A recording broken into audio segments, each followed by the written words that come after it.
Hello, boys, girls, and MVs. Welcome back to the stream. We've got a very special guest on the stream today. Hi. What's up? Thanks for coming on. You want to introduce yourself? I'm Jess. Yeah, I live in the basement. Whose basement you live in? Your basement. Oh shit. Yeah. Max, let me up for some content. We got a lot in the content sphere today. There's a lot going on. You guys may have seen this. We're gonna talk about it because it's fucking insane. This has not left my brain. The couple that was up on the spire. We'll get into that a little bit. Mr. Beast was in Chicago, the homeland. And then I want to talk about this video. It's a short video Denims made about winning her lawsuit with Ethan Klien. Ethan Klien has made the decision to sue her again after this and cry that Violet, what's up? He's made the decision to cry over the fact that she won and he can't stand it. So he's like, I gotta do something about it. So there's that. Casey Tron has been banned on Twitch. We're gonna get into that. I guess it's kind of a heavy news. It didn't seem like too heavy when I started stream, but did you change it to all messages? We'll get into that in a little bit. And then you're like wow. Oh yeah, all messages. Live chat. Wow, chatter. Wow. Yeah. Chatters we need to have chatters read. Okay, anyway. Gideon got arrested. And we're gonna get into that. And he also talked about it after his viral arrest. And our favorite normie streamer, Penguinzo, was talking about it. Also, there's like this Dine and Dash thing going viral on TikTok. And it's in Chicago. I don't know. It's fucking berserk. I don't know how we're living in 2026 and there's motherfuckers out here that are like, yeah, I'm gonna Dine and Dash. I mean, shit, times are hard, but dog, there's like cameras everywhere you go now. So it's at a crab place. Crab, please. It's at a crab place. Max doesn't eat seafood. I don't eat seafood, so Lord drop. You know, seafood's gross. Couldn't be him. There's only Branzino. It's the only kind of good seafood there is. I do like crab, and it does get expensive at seafood restaurants, so I understand. Yeah. But okay, wait. Let him know. Okay. So on your own, you've streamed a couple times, right? Yeah, some games, because I have like some spare time. So I'm like, yeah, do it. So you're streaming games. Do you want to drop the YouTube channel name? Mend Easy. MENDEASY. I forget the last time I streamed, but I was doing Stardew Valley for a minute, and that's fun. I've had people join in, but I don't have a community. Also, she brought these right here. We got, I don't know why it won't focus, but Waterloo. We got a new brand of Waterloo that I haven't tried before. It is the coconut lime cooler. You can crack yours right now. Cheers. 1, 2, 3. 1, 2, 3. Oh, everywhere. All right, cheers. Listen to that. Cheers. Boom. Let's see how it tastes. This is the taste test. They're better cold. Oh yeah, shit. It get a little warm, didn't it? No, I mean like they were already like chilled, so they're better like this than when. Actually, it's pretty good. Yeah. Okay. Nice. Hell yeah. Flavor Town. I don't know how many of these he has. The Flavor Town ones. Yeah, those are the Guy Fieri or whatever, right? Yeah. Yeah, that's fucking sick. All right, set it down over here so I don't knock it over. Okay, all right, so let's get into all this. Let's get into all the shit. So this is what do you think, like streaming wise? Is this like your 4th stream ever? 5th stream ever or something like that? I've done a couple, I forget how many. This is within 10, I think, but I forget how many. Within 10? Yeah, and then I've also deleted some that just like crash in the middle of a stream. So those don't exist anymore. But all right. Well, that's sick. Cool. All right. Well, hopefully you'll make it a fun time. We'll get into some drama. We'll get into some news. Some news on a Monday. Monday news. I'm here and for the drama. Mexican perspective. The Flexican perspective. The Flexican perspective. And the woman perspective. I'm making sure he doesn't say any slurs. I'm known for saying slurs. It's so hard. I wanted to see. Oh my God, there's Boots Riley drama. No. Do you want to see the Boots Riley drama? What happened? I'll show you. Boots is Boots is on Instagram. Not your close personal friend, Boots. Boots. I don't know what's going on. He was chirping on Instagram earlier today, and I meant to. Okay, here. Here's the Boots Riley situation. What's her name? Keandra is still making videos. So he said after 46 posts, 133 replies, TikTok and Instagram videos by Keandra. My first three are, she accused me of harassing her, even though the mountain of evidence shows she's harassing me. I made a response for the record. So this is Boots Riley responding to this TikTok creator. It's full of things that expose lies, and there's a twist at the end. I broke it in 4 parts to fit the thread's rules. Oh my God. Link in bio with every post and reply that we've both made about the subject. Oh my God, we're gonna have to get into that. Should we watch this video first, then go to that? Sure. All right, let's do it. Oh, about me. She's made 46 posts, 8 videos, and 133 replies about me. Keandra says that during this flood of posts, I harassed her online. This is not true. I'll go quickly. There's a lot and it's all important. In May, she posted this. It's a politically charged film, yeah, about stealing, eye roll emoji. Politics, anti-capitalism, and nuance no longer matter when a young black man has...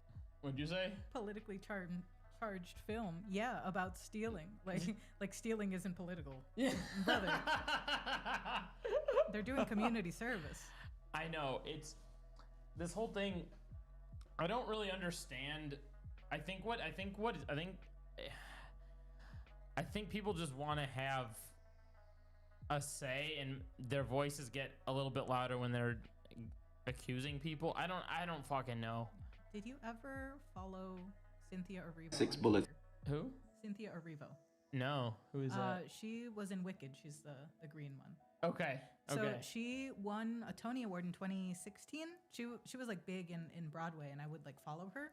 And she would get into fights with people all the time on Twitter. Oh, but, shit. Like just random people. She would just like start tweeting bullshit, and I had to unfollow her because it was too much. And it seemed like a fever dream after she became famous. And I'm like, this is the lady that was getting into fight with people on Twitter. So like she still is even after this fame. But like sometimes people love to talk their shit. I think we live in a society where where people just, I don't know, like they just want the attention really, and the more I've heard a lot of people say this recently: good or bad attention is good attention. Yeah, I've heard people say that. Or how do they phrase? What do they say? Bad publicity is good. Any publicity is good. Good publicity. publicity. Any publicity is good publicity. Yeah. And I'm like, I don't know. I feel like I wouldn't want to be known for being like an asshole or like a... Yeah, but like once your name gets out there, that's all that matters for them. And that's why gets you to the top. Yeah, that's why rage bait is so big, because people know it drives engagement. And so like any engagement is good engagement. God, so the like internet. I've always been on the camp that like if you don't like something, don't reply to it, don't talk about it, don't anything, but like people can't help themselves. So, like it's very rare that I comment on things, even if I like them. I like this first commenter on this whole thing. Bruh, block and bounce. That's Don Cheadle. That's the actor Don Cheadle. Oh my God, I didn't even realize that. Yes. Holy shit, bro. It's in his back. Her political viewpoint is clear, then made a video that someone else posted in June. I know people who have seen the movie I Love Boosters, they have opinions about it, and they're like, it's absurdity, it's anti-capitalist, it's a very politically charged film. Look, none of that shit matters when a young black man got 6 bullets in his back. In response, I posted this quote post and put the same post as a reply under the original poster. The idea that illegal business comes from culture as opposed to from the poverty mandated by our economic system is racist. And she's running defense for... Wait, God damn it, I'm so dumb. So, just to give like a little bit of context. So, for those of you that don't know, I Love Boosters is a film. Boots Riley's the guy who made the film I Love Boosters, because I feel like that's not common knowledge for everybody to know that off rip. I mean, I didn't even know it till I worked with You met the guy. the dude, yeah. So Flex. just letting people know. The police who shot a young black man in the back while he was running away. Whether or not he was shoplifting, there was no reason to shoot him, but she makes this into something about his behavior, running defense for them. But let's call it 2 posts that I made on Monday. This is in no way harassment. Then that same day, Keandria made 2 more posts about me and the Wait, what? Is he think he's showing the posts right now? There's no post there. Situation. Then Keandria made 46 posts and 8 TikTok and IG videos totaling 26 minutes about how I'm harassing her online. Near the end of all that, I made another post, bringing my post count up to 3. I also made replies to people. She said, He's denying it, saying he only posted 1 time. The screenshot behind her shows me saying that I made 1 post and responded to folks. Between my first post and the third post she's showing, I made 23 replies about the situation. Keandria made 113 replies about the situation. Wait, what do you think about this so far? This feels fucking insane to me. Yeah, it's like that publicist saying where it's like, if you're explaining, you're losing. Or I don't know if it's like a publicist thing or like a marketing thing where it's like, if you're in like a situation where people are talking shit and then you do your reply video, it's like you want to share your side and do the thing. Oh, it's in politics where they're like, if you're explaining, you're losing, where it's like, yeah, you're in the camp of losing. Yeah, it's like if you have to explain instead of like, you know, being the guy to just like take your position in stride and just like keep going, you're like, wait, hear me out. And it's not like a bad thing that he's doing, but it's like it's making the situation worse, unfortunately, because it's more fuel to the fire.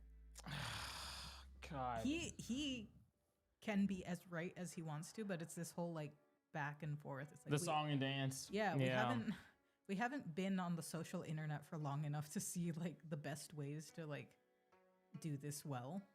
And that's unfortunate. Fuck. I mean, there's also like the other end of it too, because then when people stay quiet on these types of situations, I do feel like that results in a bad thing sometimes, because then people are like, you're staying quiet on this. Why are you so quiet? Yeah. Did you do it? Yeah, and that's not just an online thing. That's like you know, if there's like allegations of like things that are illegal. Yeah. So there is no winning in like the attention economy, I guess. So fucking lame. By the end, more fuel to the fire and just been like, fuck you, like a whole like burn it down, and that would have gotten more views. But it's this, I don't know, it just feels like everyone's losing, unfortunately. This woman, her whole operation represents everything that's gone terribly wrong with social media. That's kind of what you were just saying. It's everything's terribly wrong about social media and society. After working with Boots Riley for 6 months, this is another person that's worked with him. 6 months, all I can say is he is one of the people with the most integrity I've ever met in my life. You know who breaks the system? So that was something I was gonna say too. Just from like having met him and for like the brief moment that I talked with him, he's a very like genuine, nice, cool person. I mean, even just like hearing him talk for 2 hours in front of a crowd, like he's very like, I don't know, he's normal, he's chill, he's I don't know else, like, and people get painted out like, I guess what I'm trying to say is online, I think people get smeared as something they aren't too easily. Yeah. I had made 38 replies and she had made 133. Through it all, she kept saying that I'm harassing her. Creator of that movie started harassing me, and this man continued to try and bully me. Director who essentially started harassing me. In order to bolster her claim of harassment, she claimed over and over that I've only had critiques for black women, but that's not based in or close to reality. This is me going after Scorsese for his backing an AI startup. I said extra fuck him. Here's me telling a dude from Brookings Institute to shut the fuck up. Here's me showing that a reviewer trashed I Love Boosters due to my stance on genocide. Here I am telling people not to go to Gal Gadot and the IDF's propaganda event. Here's me against a stupid YouTuber. Here's me against David Fincher. Here's me talking about Spike Lee's Black Klansman. I wrote a whole 3-page piece on how it was running defense for the police and framing police as heroes in the fight against racism. This is not hard to find. Why would she lie? That's a rhetorical question. Keandra said to the Atlanta Journal-Constitution, what I'm known for doing is kind of cyberbullying people off the internet. My audience is relentless. I merge being a troll with activism. My son calls me a professional rage baiter. She's rage baiting me. She calls it her brand and she's unprincipled. She currently has a restraining order against her for online abuse. What'd you say?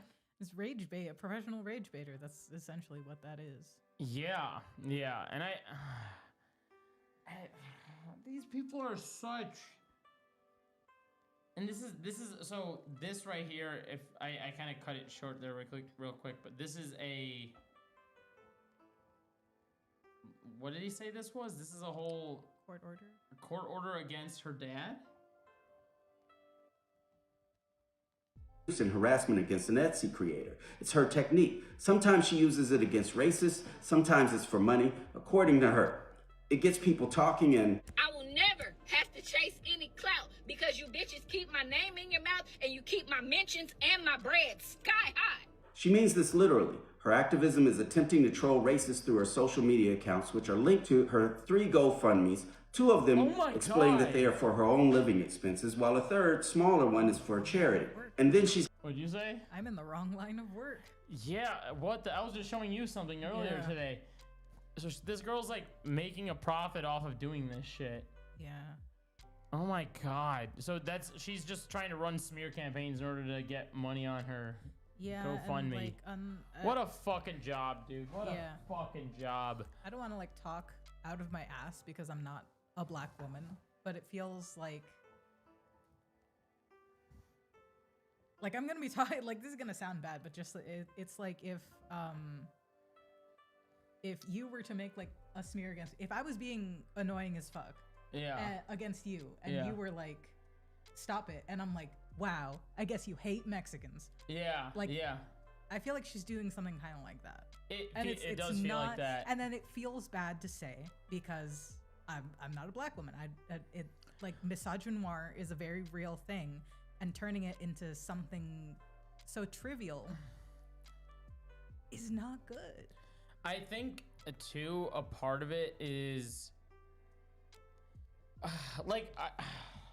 it's kind of what we were talking about earlier, where it's like when you go on Twitter, it'll constantly show you some of the same stuff over again. So if you see one smear, because people oftentimes misread things, where like they'll see someone like it happens in politics all the time, where like even like something like Hassan will say something about like this politician or whatever that's like a right winger, and people are like, oh, you just hate women, and it's like it's kind of like that same thing that they're doing that she's doing here, where it's like she probably saw one post that he disagreed with a woman on some Israel-Palestine conflict, like he was mentioning, and then she saw another one that was another woman, and then another one and was like, oh, this guy fucking hates women, like, blah, blah, blah. And now she's running in that camp and being like, oh, now I have to fight against, fight the fight against misogyny. Let me not go after, Asmongold, or go after, like, Fresh and Fit, or go after Andrew Tate, or any of those. I'm gonna just go after Boots Riley, a guy who in my own brain is a misogynist. Yeah. Hassan is a foe, though. Never forget. Hassan's a foe. She's got an activism-themed merch business. Her trolling... Hassan's a foe. Never forget. What's up, Justin? How are you? Good to see you in here. Thanks for hanging. No women. No gay people. Get that shit out of here. Get it out of here. I had to ask really nicely for Max to let me on the stream. And she had to beg me to wash my hands. I haven't washed my hands in 4 months. He said, I'll let you out of the basement if you provide the Mexican opinion. Did you guys see that clip of Asmongold? Said he hadn't washed his hands in 3 weeks. That's 3 weeks. Puts the word harassment to shame, like recording herself calling to get a disabled person's insurance for their service animal canceled. Okay, so you'd want to send it to customer advocate. Or threatening to post porn against a sex worker who said the images weren't actually them. Or just silly mean stuff like going off on a chef for saying she used a pressure cooker wrong. It gets people talking, and as she says, you keep my mentions and my bread sky high. Say it again, Keandria. You keep my mentions and my bread sky high. Turns out that her first video about me got the most views by far that she's had on TikTok. About 2 million views, so she decided to keep saying easily refutable lies on posts and videos to rage bait me. Dude. This is, okay. This is I think this is my area of the internet that, because listen. I think I've talked about this once before on stream. I don't like to content like cop or content like police people, because like whatever, free speech, say what you want, whatever, but I feel like there's got to be lines to be drawn, right? Like we shouldn't have a space on the internet, I mean in real life in general, just to like sling these things around. But the problem is there's a profit motive when it comes to internet. So it's like, while this person may not, this person likely, I'm gonna take a guess, that this girl probably isn't saying, may or may not be saying these things in her real life, but just saying them on the internet and making longer than 1 minute videos because she's going to make profit on TikTok.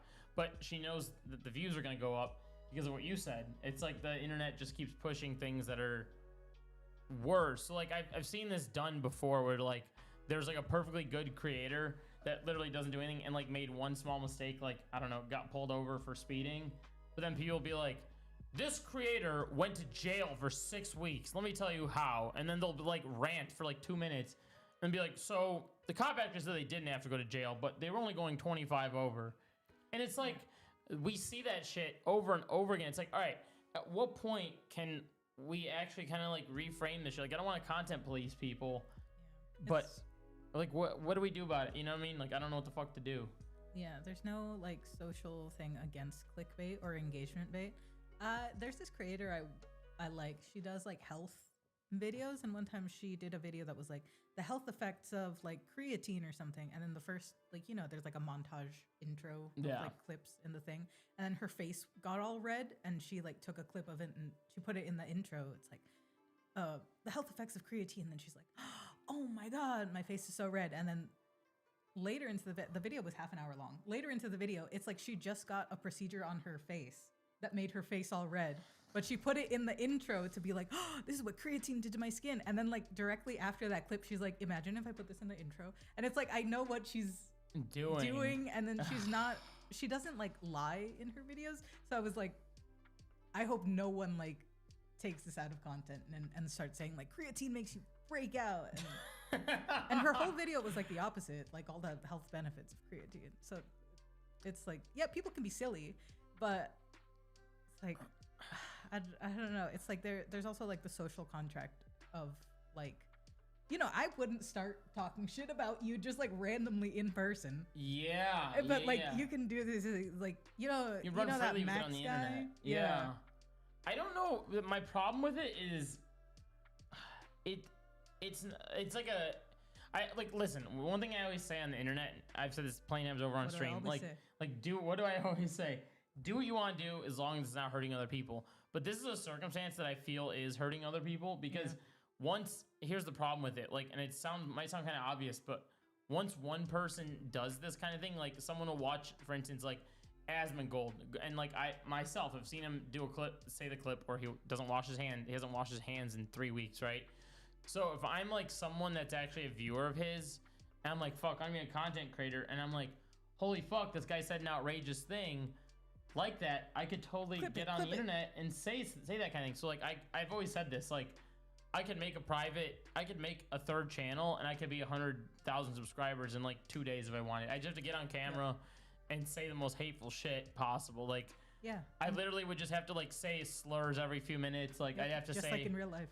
Yeah, just like in real life. Before I got on stream, before I get on stream, he said every slur. I couldn't believe it. I'm the slur god. He had to get him out before. He had to get him out before stream, and then because you're like a white man and you're blonde and you have blue eyes, you're like, if you start talking about the master race, instant 1 million. I see. The problem is I have too many friends from Naperville that say it, so I got a little influenced. Okay. And then you know, of course, the racism too. Yeah, it tracks, you know. You live in proximity to Naperville and you become racist. Yeah. I'm not from Naperville though. Thank God. Yeah, that's why she's not racist. Yeah. As you can see, they won't let me into Naperville. Yeah, but I think it becomes a problem because then it exacerbates that behavior, and then more people find that to be the norm, to be like, yeah, I'm gonna go on the internet, say the N-word, and like I'm gonna go say, you know, like the killer. Yeah, and it like I don't know. I just think there's dangerous behaviors that it exacerbates. Somewhere there's got to be a line drawn. But that's the end of my rant. Yeah, there is no line, so people keep getting like worse and more, and it's like, what's the most extreme thing? There are like people on TikTok that do like the most extreme things. I feel like every other week. It's like you're never gonna get to the bottom of it, and it's like the most like insane things you can think of, they've already happened, which is crazy. Like like fucking Logan Paul. I think it was Logan Paul. Oh yeah, Logan Paul with the animal thing. He lived. Well, he's done so much bullshit. I was thinking the Suicide Forest, where he just like recorded a dead body and put it on the internet. Yeah. And we just kind of like, not that we like moved on as a not that we've like moved on as a society, but it was like, hey, this thing happened, and people did shit on him when it happened, but I feel like not enough because he is still there. I know. And people keep doing fuck shit. It's a I don't know what's going on in our world. It's a sad place on the internet. Let's continue this. Bitch ass nigga that I interacted with. I know a guilty ass sellout when I see one. One of those videos is about my wife, saying some basically racist shit because my wife is Asian. She tried to say her comments about I Love Boosters were because of the Chow verdict, so my comments to her must be because of my Asian wife. Man has an Asian partner and completely dismissed my... Wait a minute. Is this... That's not bad to say. Like, wait, what the... Like, okay, the title on this thing, like, I'm getting death threats because I said I didn't watch a movie part 2. Does that not seem like when you read that, does your brain not tell you like that seems crazy? Yeah. Like, so you like nobody like that. Like she's saying that because no one would get a death threat. Yeah. Because of that. So she. God, I can't believe you won't see my independent movie about snails. Yeah. I'm gonna kill you. You didn't watch a movie. Response to the Chow verdict. She doubled down on that on Threads. She didn't say anything about the Chow verdict or the trial in that video or Bruce post. Riley's longtime partner is an Asian woman. It's very interesting to me that a multimillionaire with an Asian partner can aggressively dismiss my emotional reaction to the child verdict subject of shoplifting. So, of questioning his perspective of possible biases, people immediately start attacking me for saying the topic not feel good to me as a black woman. Not to be Dr. Anti-Woke, but it's a little bit too much identity policing. Yeah. I do this as a joke. Identity politics are the fucking worst. Yeah, I do this as well, you wouldn't know because you're not really anything. You're basic American. I'm white. Yeah, you're basic American. I love America. USA. USA. Turbidurden. That's right. That's right. It was from before the verdict. She's spreading racist shit for the sake of it. She thought she would rally her followers against me. It's ridiculous. The IG comment shows she's trying to be divisive at a time when there's so much to win from solidarity. That is his partner. That is the woman he is lying down with every day. I believe he has children with this person. This is true. It's my wife, Gabby Lala, an amazing woman, a multi-instrumentalist, a visual artist, a fiber artist, and an author. Keandria's conservative position that it's the victim's behavior that gives her pause makes her closer to store owner Rick Chow, who likely also thinks it's culture that causes people to steal. This is like folks that started debating hoodies after Trayvon Martin. She's a grown digital activist. She expressed a political stance and I expressed mine. I know enough about patterns of behavior and human relationships to know that some of these things are worth examining. Okay, then she should examine her relationship to the FBI through her willingness to work with them on multiple investigations, according to her posts. It might shape her feelings about the causes of racist murders being black culture and behavior, supposedly. On my IG, her followers harass me, claiming that I'm harassing her, talking about my wife, my mother, and making other unfounded claims. I also have threats and racist slurs against me in my DMs. 20 minutes after I posted the post on Monday, I DM'd her. In a reply afterward, I replied and told her friend and who... Just to correct the record, she bought my movie. She bought my movie out of the blue and incorrectly badmouthed her, which would be fine if she actually seen the movie. I pointed out that she hadn't seen the movie where she was wrong about it. I didn't really ask to give her opinion, watching me and give her opinion afterwards. She did not respond. You know, I kind of understand this comment a little bit more now. The block and bounce. I mean, I feel like I'm beating a dead horse with this video at this point right now.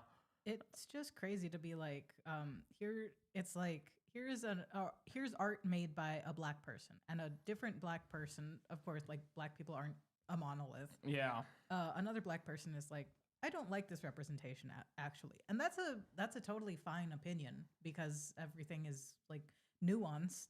In case you didn't know, there's nuance. Yeah. You know, there's you can have multiple opinions about things, but because the internet is it rewards anything on like one extreme or another, so it's like single issue voters.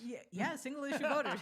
So it's like, this is my opinion on the subject, and it's my only position, and it's the right one, and I will crank it up to 11, and that is the hill I will die on. And that's what this feels like. And it's like, we can agree to disagree and move on. It's not like a huge, like, I don't think this is life or death. I enjoyed the movie, but if someone said that they didn't like the movie, I would be like, okay, that's cool. That's what Letterboxd is for.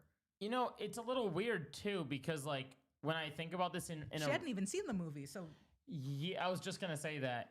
And like even in a real world circumstance, when you're in this predicament, like okay, if you're standing in a room of like 150 people and you have this like have you ever been in that situation where like there's people around you that have share an opinion on something, but like you have the same opinion as them, but like you're like, okay, I have a little bit more nuance than what they have, but you just kind of like internalize it and you're like, all right, I'm gonna go home later on and decompress and think about it or whatever. But like you don't have to be that one person in the room that's like, excuse me, that word actually has 14 letters instead of 13, or like, and you're just like, come on. Like everyone's gonna look at that person and be like, ugh, get that guy out of here. Ah, bro, this guy stinks. Oh, this guy stinks. I don't need the sound, but we can fucking do it. That I did it. If you look at the timestamp, the DM is about 20 minutes after my post. It's polite and direct. I DM'd on TikTok because I thought she was a TikTok influencer. Much later, Keandria quote posted me, so she hadn't blocked me yet. I was respectful of the subject matter of the weak-ass film. Mind you, that was one of... look, I'm not a movie head at all, and I fucking love that movie. I thought that was... It was very, like, visually incredible. Like, that...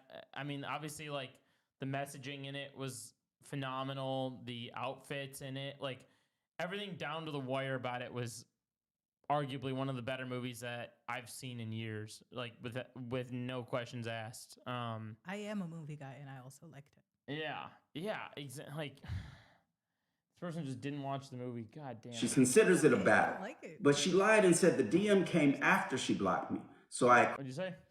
It's okay if you didn't like it. You can just keep it to yourself too. Yeah. Crossed the boundary, apparently. Man even contacted me on a different platform after I had already blocked him. That is what crosses the line into harassment to me. So she's lying. Why? Professional rage baiter. Then she said I was liking racist comments in the replies to my thread. Nope. Here's my post in the thread below it. Many of her detractors are black folks. I feel like let's see. I made fun of these free of state of free. I made fun of Free State of Jones relentlessly when it came out. I called it not all white people couldn't have paid me to see that it. one. That's crazy. Or like those where like I think it was like Matt Damon like leads like the white man that like leads the team of like brown children to victory, like that kind of white savior film. Exactly. Like it's not for everyone. I do not like a white savior film. And like it is what it is. It's like it's not necessarily a bad movie. It was Matthew McConaughey. The Matthew McConaughey. I didn't seen that one, but yeah, I don't like a white savior movie. And it's like, yeah, you don't have to like the thing. Yeah. I don't. Sometimes one of the weirder parts for me too.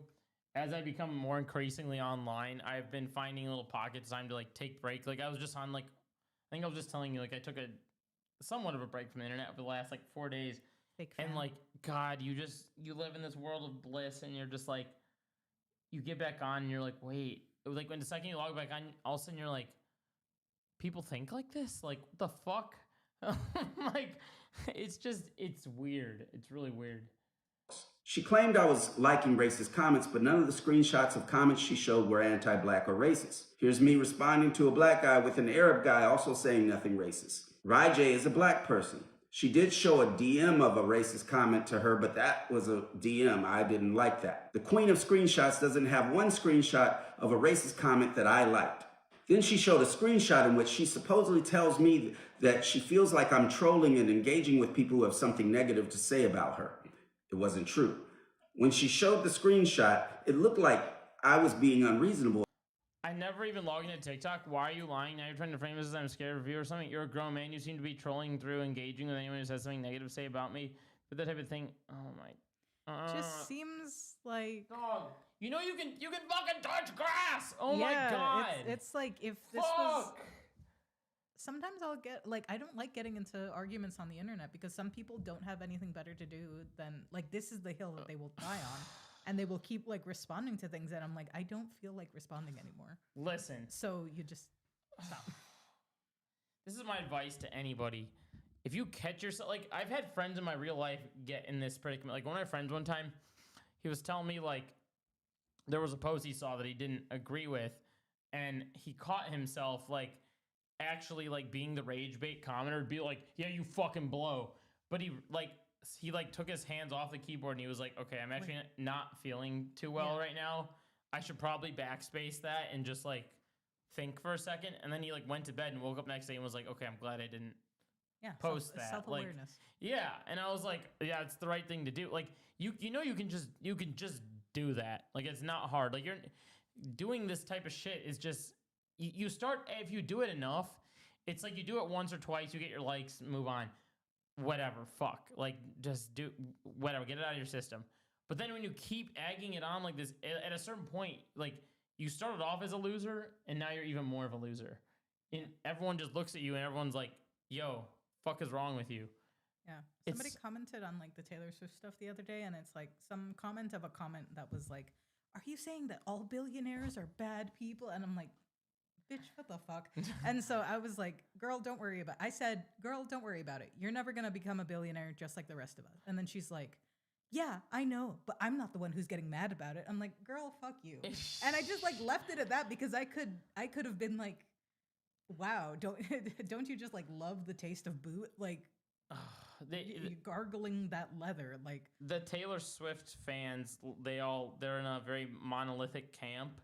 Yeah, and if you don't agree scary. with any comment in the Taylor Swift world, you're fucked. Like it's very scary. I did not want to talk about her wedding on here because there's like a lot of like people being like, so did you notice the colors in the room are matching this and that? So that means that when she was releasing I'm like, I think can a fucking human have a wedding and nothing be talked about? No, because it's Taylor Swift and she did that on purpose. But that's I'm gonna retire this subject because I can go on and on about how much I hate things and I choose not to because it's better to just let it be. Yeah, it's like, what am I gonna do? I don't know. Well, and aggressive in light of it. I look for it. It's not there. It doesn't exist, and you'll see why. On Threads, if you're answering someone, there's a line going down from one post to the other. There would be a date there. Her keyboard and the post button is showing. This post never existed. It's purposely deceptive screenshot to look like she communicated this to me. In this context, it's a forgery. She lied. She lied to make me look like I was harassing her, to get me to defend myself. She also posted this to the person that posted her video, not to me. I never got this. It makes it seem like she said she didn't want beef with me, but nothing that I had done to that point said I want. I used to not mind her because the kids that liked her wanted to play guitar, but I meant request any music in ages going downhill. I think there was like a political downfall with her at a certain point. I know more about Taylor Swift than I probably should, just because like, you know, I was a middle school girl when she was coming up. So like, of course I'm the target audience. I loved her like first couple albums before she went pop. Mm-hmm. And I know a lot about Taylor Swift. It's great. Like the first songs that I learned how to play on guitar were actually Taylor Swift because the chord progressions are simple enough that I'm like, okay, I've got like 10 songs. They are very simple. Yeah, it's like I've got 10 songs down with the couple chords I know, and like that was fun, and I appreciate that. But then like, you know, if you the piano and rip it out, let's fucking rip that. If you take like someone in my situation that's like, you know, I've got this core thing, a core essence of my being related to Taylor Swift. If I never thought about her critically, and I was like, that's my best friend that taught me how to play guitar, I would be like, of course she deserves to have all these things. It's like it is like cult mentality when it's like, I do not accept that like this person can ever do anything wrong. I am never going to change my opinion. I have like emotionally invested years of my life, and it's like I'm on the periphery of that. I don't call myself a Swiftie because that's like a whole thing, but it's like I know more about Taylor Swift than like I lead on, and it's just like culturally unavoidable, which is crazy. It's like, but will you admit to any wrongdoings of hers? Of course. It's like, I'm not like a fan of her. I like her music, but like her, I'm not going to like defend her to the ground the way that like a lot of people do. And it's like, of course she's a flawed person. I thought Reputation was really annoying. That album sucked. Kill me. And like everyone's got I'm Brian Kilme. Brian Kilme. Everyone's got their opinions, but it's like I look at it at her through a critical lens because like I think because I'm brown and I can just kind of like sniff that white woman bullshit from a mile away, and then I'm like, I don't like this, and it's like, she's not like my best friend. She is the brand Taylor Swift. Yeah, I still like her music, but like, yeah, that shit. I think there's got to be like an even playing field there with that. Even I'll catch myself, even like something like, I don't know, like shake it off. DMCA'd. Oh damn, I ruined the stream. Damn, you DMCA'd my stream by singing that. Shake it off. All right, let's continue. Wanted beef. I'm expressing a viewpoint in the same way she was. Were you gonna say something? Oh yeah, I think there's like gotta be like I'll find myself in that trap too. Like sometimes, like in real life, yesterday I was talking with someone about the Hassan dog shocking thing, and like sometimes I feel like I'm in the wrong camp in that, where I'm like, am I defending him? And did he, like I start thinking like, wait, maybe there was like a button, like yeah, you're thinking about it critically at least, because like I sounded insane when I talked to my friends that were like just like casual consumers of like internet stuff. Yeah. So they knew that I was into Hassan. I have a fan channel for Hassan. So like now, like when my friends see Hassan, they're like, oh yeah, that's Jess's guy. Like they text me all the time. They're like, oh, I saw the Hassan thing. It's very funny. Go ahead. And we'll finish your thought. No, go ahead. Okay. Let her speak. Let her speak. Let women speak. The W in Max Williams stands for women. Stands for women's rights. So I had friends like after dog shock collar gate, I had friends like text me and be like, so what's this thing about the dog? And then like they talked to me in person about it, and I was like, oh my God, people are saying that. And then like I had this kind of like energy where I'm like, leave Hassan alone. And I said like right there and then, I'm like, damn, I'm trying not to come off like just a fangirl, but like the accusations are bullshit. But like I came off as such a fangirl because I'm like, don't touch my special man. And it's like if he ever like did anything wrong, I could be able to say like he did something wrong. But it was like dog collar gate was so like I took it personally, which was like crazy. I took it personally to an extent, and then I'm like, I'm being insane, and then it kind of like went away. So someone I met in real life yesterday told me do you know who Gifted Hater is? Yeah. He bought a Patreon subscription to Gifted Hater specifically because he made a video about Hassan and shock collar gate, and he went in there to defend the shock collar thing, but he paid for the subscription to be like, no, absolutely, he did not shock the dog. That's crazy. And now he like watches the other thing, but that was his intention of going in there. That's crazy, paying actual money for that. So I have a Hassan fan channel, and sometimes people talk to me, like the owner of the channel, as if I'm Hassan. And so like I'll upload things and then they'll like immediately be downvoted, like just group downvoted. Or people will be like dog shocker, or like just like the most basic terrorist, Hamas sympathizer, just like anything you can think of. I let it roll off my back because I know they're not talking to me and I don't like reply to these people. Yeah. But it is crazy. Like more than a handful of times I've gotten the comment, oh, why is this terrorist supporter on my feed? It's like, my brother in Christ, you're the one seeking this out. If this got recommended to you, it's because you're watching Hassan. Yeah. And like, that's not my fault. Thank you for the literally 2 cents of revenue. But like it's crazy that people live like this. Like I could be in the Taylor Swift snark subreddits being like, her old sub was so much, or like some bullshit, and it's like, I don't want to spend my time that way. Yeah. It's like, I don't get satisfaction from this. I will bitch about it with my mom, and then we will move on.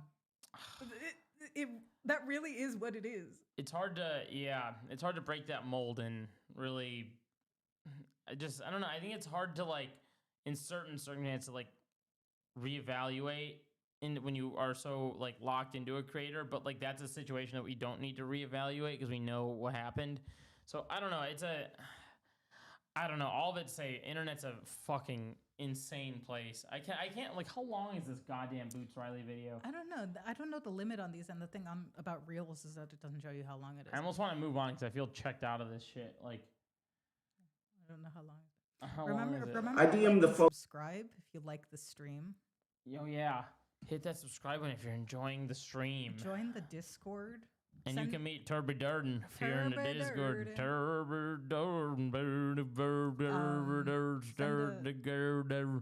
Send a super chat and Max will come to your house to personally thank you. I fight against super chats. No, I'm just kidding. Oh, I thought you were gonna like fight the people that send you super chats. Imagine, dude. Yeah. It's kind of crazy. So like, I've $500 super chat. I mean, some of the chatters in here have sent super chats, and it's like, I'm like, holy shit, you guys are nice. Like, as a small streamer, I honest to God never thought anyone would send them. And then there's been a handful of people that have like sent them. I'm like, holy shit, that's so nice. I didn't realize like how genuinely supportive people are when like with that stuff. I don't know. It blew my mind. I'm like, god damn. As a Mexican, I can say this is the least racist stream. As a Flexican. As a Flexican. As a woman, there's nobody, you can believe me when I say there's no one that supports women more than Max. I'm a foe. He only called me a bitch one time. Once. And it was funny. You know, you've never called me a bitch. What'd you say, bish? I'm gonna kick your ass. I said bish. Folks coming to my G page with offensive shit that they posted on my account. Keandria lied and said I reached out to them. In the screenshot she posted, you can see I say, quote, "You posted on my account," unquote. This means folks posting on my IG are definitely communicating with her. At first, she admitted that it wasn't my followers going after her. She has beef with lots of folks. Here's Keandria saying, quote, "It's not Boots Riley supporters, it's Keandria haters." Here she is saying that they wait and just come out whenever she's in an argument with someone. What was that? You go ahead, I'm gonna check something. One of my musician friends was describing this thing to me recently where it's like if you rile up enough attention around one thing and get someone else to share that thing, then it can become a big thing in just like a short period of time. And I feel like this is one of those circumstances. So he's probably doing this defense in order to get ahead of it, to be like, yo, I need to clear my name of this in case the right wingers start to come and attack. And it looks like they are because they're sending him DMs. I feel like I'm just beating a dead horse on this subject, and this girl keeps going on and on. I'm going to move on to the next subject because I feel fucking mentally... I was thinking his misogynist Williams. You got his ass. You got his ass. That's right. And when I'm on private time, I get called Alex Jones. I was gonna look up like actual like reviews from people that watched I Love Boosters and just like didn't love it. And it's like, look, I'm not asking for nuance, but it's really hard to enjoy work from someone whose point of view you overwhelmingly share, but who still thinks they're way smarter and funnier than you. And it's like, yeah, you can disagree with a film, but like actually watch the film. This guy didn't love the film, but he was like objective. He was not like, I fucking hate this film. This is the worst thing ever. And that's the thing. Like any movie you can find, there's someone that's gonna love it and someone that's going to hate it. And this was just like a 2.5 star review, like right in the middle of the road. And it's not even like, yo, I fucking hated it. And then the 5-star reviews are like, this is the Ocean's 8 we deserved. And like, you know, people like the movie if they like the movie, and if they don't like it, it's not like this was the worst fucking thing ever. Oh, I know. Sometimes you can, nuanced takes. Yeah, nuance. The internet it's crazy. The internet is not a space for nuance, which sucks. Yeah. Because no one's gonna like watch your 17-minute long video that's like, hold up, you guys, let me explain. And there's so much slop, and listen. I actually genuinely think this might be a boomer take, so feel free to correct me if I'm wrong, but you're old as fuck. When I first started going on the internet, like 2018, maybe 2019, when I first was like perusing the internet, like I've talked about this in one of my videos before, where I didn't really know I didn't know who trying to give a good example. Like I didn't really know who like Drew Gooden was. Like I didn't really know any creators, for example. I didn't know who Hassan was. I didn't know any of this shit. I knew nothing. And I would watch longer videos on YouTube, though, that would have, like, I don't know, they'd be like essay videos and stuff like that, and I would genuinely watch them. And I remember reading some very like complex comments.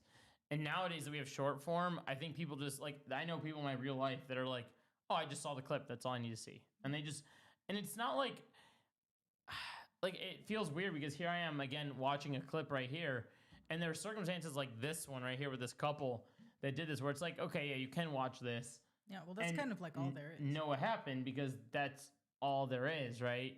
But in other circumstances, like there's much more to just someone saying something. Like I'll give an example. Like one of my friends was telling me this conspiracy theory in real life. We were sitting actually literally right here, and he was like telling me this conspiracy theory, and I was looking at it and I was like, "Where did you find this?" And then later on, he sent me just a quick an Instagram reel that was like a 30-second clip of some girl just standing on a golf course with a microphone, being like, "So and da da da da," and he was like, "This is the fact," and I was like. So you just picked a random girl standing in a field holding a microphone that tell you the fact that you didn't go further than that? And he was like, no, that's just it. I was like, people just buy the messaging, like that. This was like years ago, but I was at like a family thing where it's like we've got extended like aunts and uncles and cousins like at a table, and like my cousin, like a younger cousin, said something to her mom, my aunt, and she was like, oh, I heard that doctors say that ... that like whatever is healthy, whatever is unhealthy, like some random like fact. And then her mom was like, oh my God, I didn't know that. And then my cousin's like, yeah, I saw it on TikTok. And it's like, no, you know how many people like actually like put on like fake lab coats and they like say like actual bullshit. Yeah. And it's like people do take it at face value, which is crazy. I'm not gonna like be like people are stupid, but it's just like so easy to just like take somebody at their word and be like, this is the truth now. I know. That's crazy. I know. I don't know. There's not really. It's like there's a few people that have room for nuance, I suppose. It takes effort. Yeah. And that's why it's hard. And it takes more than like watching the 20-second clip. Like when Trump said, may Allah awaken the people may Allah to the evil doings of Israel and the United States. That clip pops off on my channel. Or this clip. I did everything right and they indicted me. Oh, you have it saved. I thought you pulled it up on a different screen. Speaking of short clips that people get duped by, this is an example of something that is pretty black and white. You really can't get duped by this because this is what it is. I don't know if you guys saw this, but this story is pretty incredible. I'm just going to briefly skim over it, but they made it to the fucking spire, and they're up here. Regularly climb. Hey, what's all the hoopla? Hey, what's the hoopla? What's going on over there? What's all the hoopla? Two geniuses climbed to the top of the Empire State Building, the top of the spire. Oh, that's awesome. New York, baby. It's not some worker changing a light, is it? When the power of love beats. Nah, it's a male. When the power of... It says some live. Female dressed in black. They had some flag they were waving when they were up at the top. And he just proposed to her. What was that? Then they did a proposal, but they're already married. So like this whole thing was a stage for show. Yeah. Yeah. But they did actually climb. That's literally a spot we've all gone to in the Spider-Man game, and they actually did it. That's one of those NYC conversations I've heard. So that's all the hoopla. They've been arrested. Well, yeah, because that's what. But they have a metric ton of money, so yeah. I think they're fighting it, and they're gonna get out. Yeah, like someone was saying it was an ad, but like it's probably illegal to like pay someone to do something illegal. It's like I'm not. What are they saying? I'm not a lawyer. These two masked people climbing the spire of the Empire State Building just after noon Eastern time, waving this banner that says, when the power of love beats the love of power, the world knows peace. The pair clinging to the spire for about an hour, the NYPD identifying them as Ivan Kuznetsov and Angela. Did they do this? Were they doing this during Pride Month? Oh, no, they waited until July 1st. Damn, that's homophobic. No, because they didn't want to take away from Pride Month. Wow. I don't know how real that is, but someone was like, wow, They waited to do their. Was it an ad for their OnlyFans? Something like that. I heard that as well. They do have OnlyFans. Something like Nicolau. that. It's just like, At one point, you see Kuznetsov like they do this regularly, and they like made a spectacle of it. Yeah. This was the what a fucking way to get. And I saw someone that was like, well, I guess this is one way to not hire a photographer because you get automatic coverage. Down on one knee, appearing to propose, and Nicolau snapping a shot of her ring and posting it on social media. I'm gonna have a wedding and then commit arson so that I get the radio copters. And then they get a nice drone shot out of it. And scaled down. It's a heck of a story. Yeah, it's a bit. Maybe they can tell their kids one day. Police body camera footage shows officers climbing the metal structure. The police climbing this is unhinged. That's crazy work. I'm sorry, like... That's terrifying. On top of the building, approaching Nicolau. I'm okay. You see them holding her arm and navigating the small... She's got the phone in her chest. Space as they take the two into custody. Love is like heights. The fear never goes away. Kuznetsov and Nicolau were... Yeah, I cannot do heights. I'm... not my thing. Featured in a 2024 Netflix documentary called Skywalkers, A Love Story. The Empire State Building has 2 viewing decks that are open to the public, one on the 86th floor and one on the 102nd. Like a prison. But it's unclear how these two made it jumping off the edge. Past those points, they do that all the way to the Statue of Liberty too. Oh my God. Metal structure on top of the building. I was in the top, the very top. I was in the top. Along come these 2 people. And they opened the mesh door and just went upside. So I assumed that they worked there. The website says the popular destination is manned by security personnel 24/7. In a statement, a spokesperson says the incident was resolved with help from the NYPD and adds there was never any danger to tenants, visitors, or guests. Now, this, of course, happened during the FIFA World Cup and... That's crazy. Bruh. Bruh. Right before July 4th, just today, NYPD officers started 12-hour shifts as they step up security across the city. Rena Roy, ABC. Rena Roy. Thank you, Rena Roy. I'm gay! And Lebanese! Love is love. This is the second time someone reaches the top of the Empire State Building. First time was in Hong Kong in the 1930s. King Kong would be proud. A crime part aside, it's hard to beat that proposal story. Proposal worth the felony. Yeah, that's... I can't believe... I don't know. I think that's also... I mean, look, this is probably just another example of the same thing we're talking about. Just, like, good for attention. And, like Justin said, ad for the OnlyFans. Yeah. Like, of course that's going to fucking work in today's media environment. Like, part of me is really not surprised either. It's publicity. Yeah. And they got it, and I bet you they're going to make even more. They'll pay this off, and no, they already have money. They're gonna pay this off easily. Oh, God, dude, what a time to be alive. Speaking of time to be alive, though, someone liked your video. Let's do something. What? Someone liked your video. My video. You got a notification. Oh yeah, people like it every day. Remember to like and subscribe. Remember to like and subscribe. Follow TikTok. Follow Instagram. Follow Max's OnlyFans. Follow.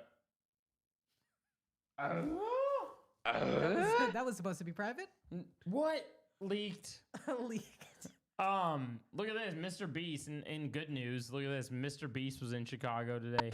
Go, Kylie, go. Good job, Kylie. You're doing amazing. What is this? Let's see. I forgot my wallet.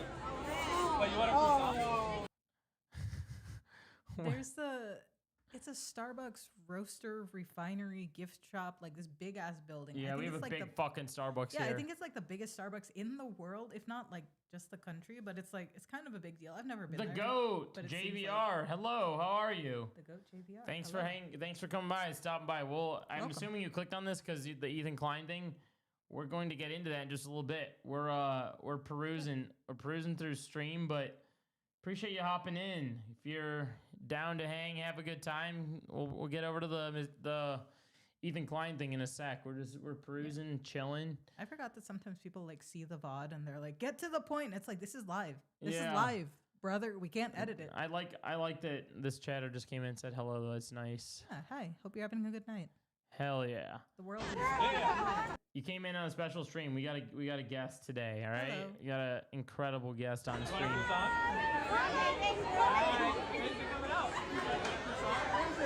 Oh my god, look at the camera! Look at the cameraman filming Mr. Beast. Double light situation, shoulder rig. That's what you do, like That's he hired you actually. crazy. Could he have hired you? That's crazy. I Or don't do you think he know. brings his own guy? He brings his own guy. I saw I saw this today. Mr. Beast is mega. One time.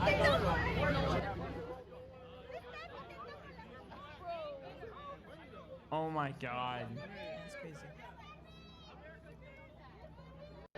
Oh my god, getting swarmed in this car. So I met Hassan in Chicago because he said, I'm going to the Bean. And I'm like, I know where the Bean is.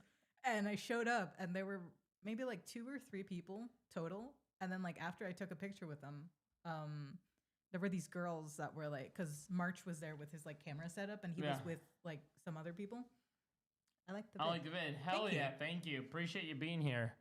And if you go down the comment, go in the description below, there's my Discord, and I always put a notification in there when I'm about to go live, and I also post on my page. So if you subscribe and all that jam, you'll catch the streams. We got a cool little community here. There's usually like, I don't know, I'd say on average anywhere from like 7. There was like 4 people for a while, then I think it's been like 7 to 10.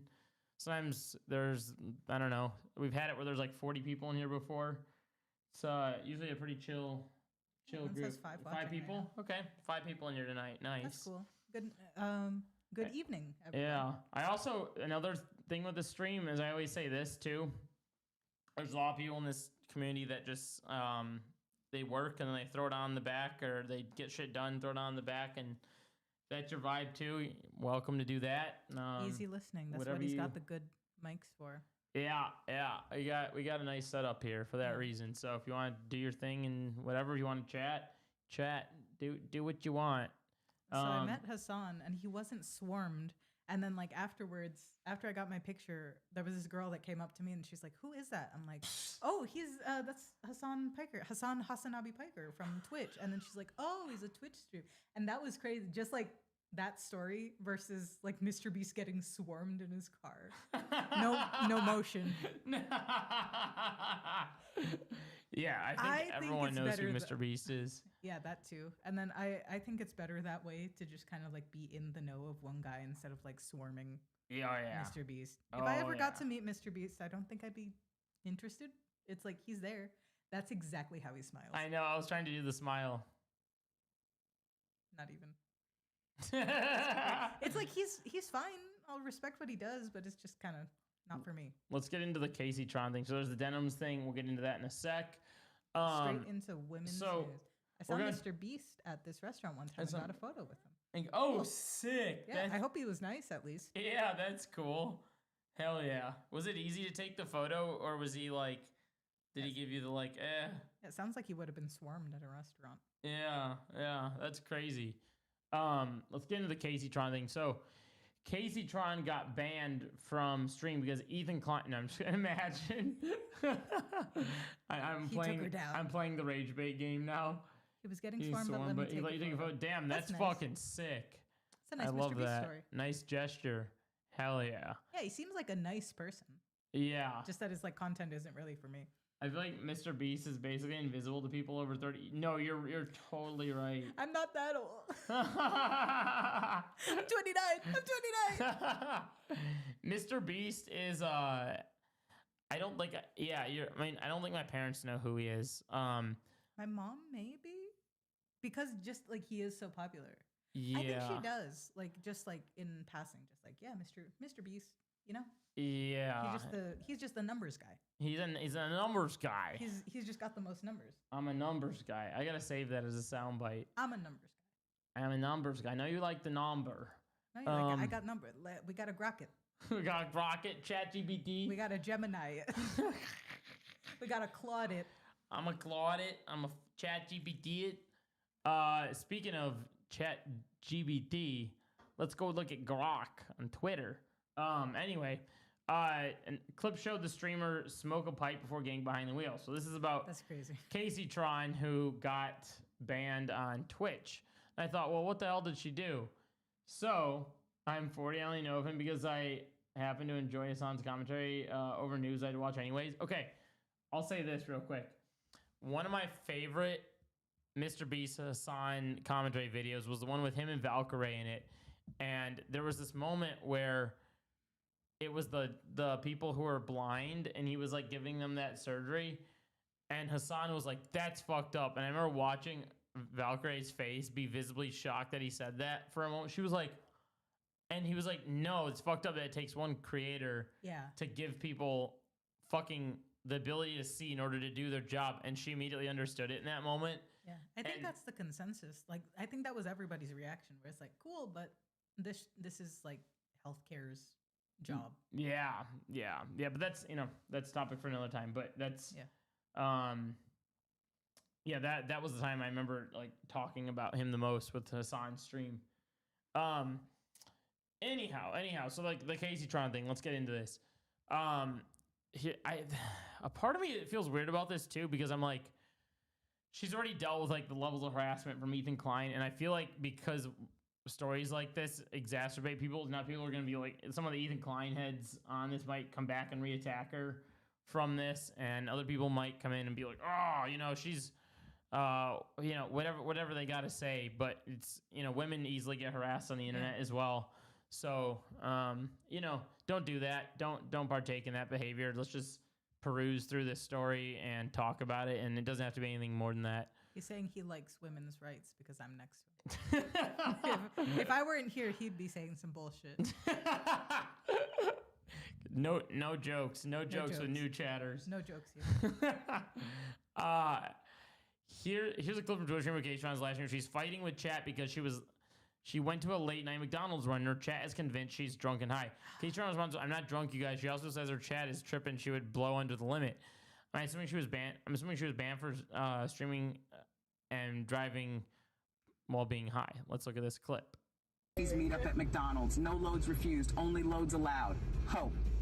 Honey, if McDonald's is the ultimate destination for your late night rendezvous, then you need to step up your game. Those fries ain't gonna dip themselves. But I'll say this, if you're going unprotected, at least get a Big Mac to go with that questionable decision. Huh?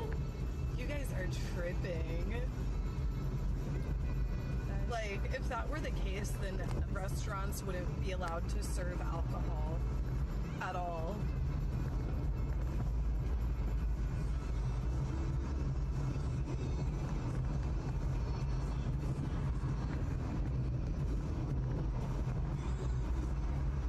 What the fuck is this? No, sobriety. Sobriety test me, breathalyze me, bitch. I need to get one of those. I need to get one of those blow things. Like the ones that you can get on your keychain. I would blow. This was a girl. And I would blow under the limit. Like, you guys are tripping. Let her have fun, blow. Let her have fun. God forbid women have hobbies. No.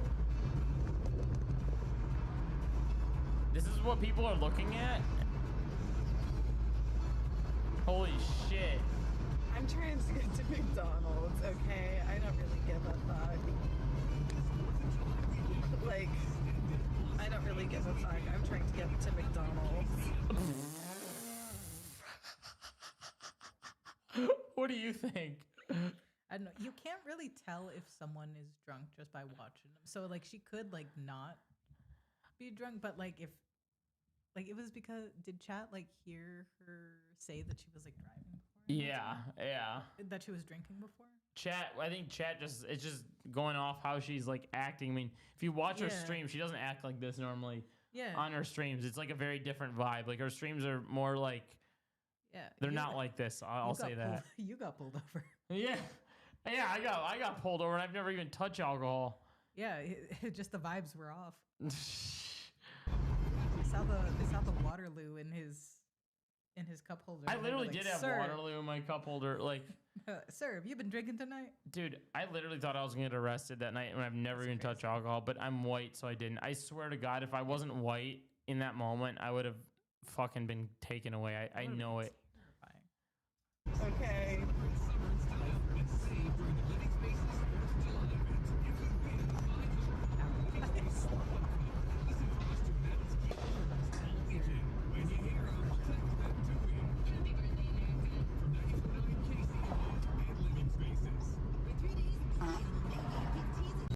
Shut up. Wait, I also want to know. Okay, another thing. When did streaming and driving become legal? I thought you couldn't do that. Extra Emily's been doing it lately. Yeah, and then Extra Emily got banned for for driving like shit while streaming or something. Yeah, like you can't use a device while you're driving, and I think that's just like encompassed in like you can't stream and drive. And but I don't streamers know are doing like how it. illegal it is. Yeah, no. Like not that it should be. I hate legal, policing, but it's, fuck. Literally policing. I don't know like how legal it is. My college roommate, I had a breathalyzer in our apartment for fun. We blew some crazy numbers. You could say we were numbers guys. He was like, I'm a numbers guy. Here's the breathalyzer. That's I was filming. I told you this story, but the numbers guy thing breached containment. I was filming a wedding, and the best man got up there, and he was like, at the end of his thing, he was like, you guys have been married for 1,000, or you guys have been together for 1,072 days. He goes, I am a numbers guy. And I was like, oh my God, there's no shot. There's no shot this was just said in real life. Fuck. Patrick Bet David's got the weirdest. The weirdest what? Accent. Oh, I know. Patrick Bet David. Yeah. I'm literally not drunk. You are tripping. I'm not drunk. You are tripping? Okay. Believe women. Yeah, believe them. Believe women. Okay, that part's a little sussy. Just a little You sussy don't believe to me. women? I don't believe her in... Damn. I'm a foe now. Misogynist Williams strikes again. Yeah, let's run that one. Let's take that one to the grave. That's crazy though.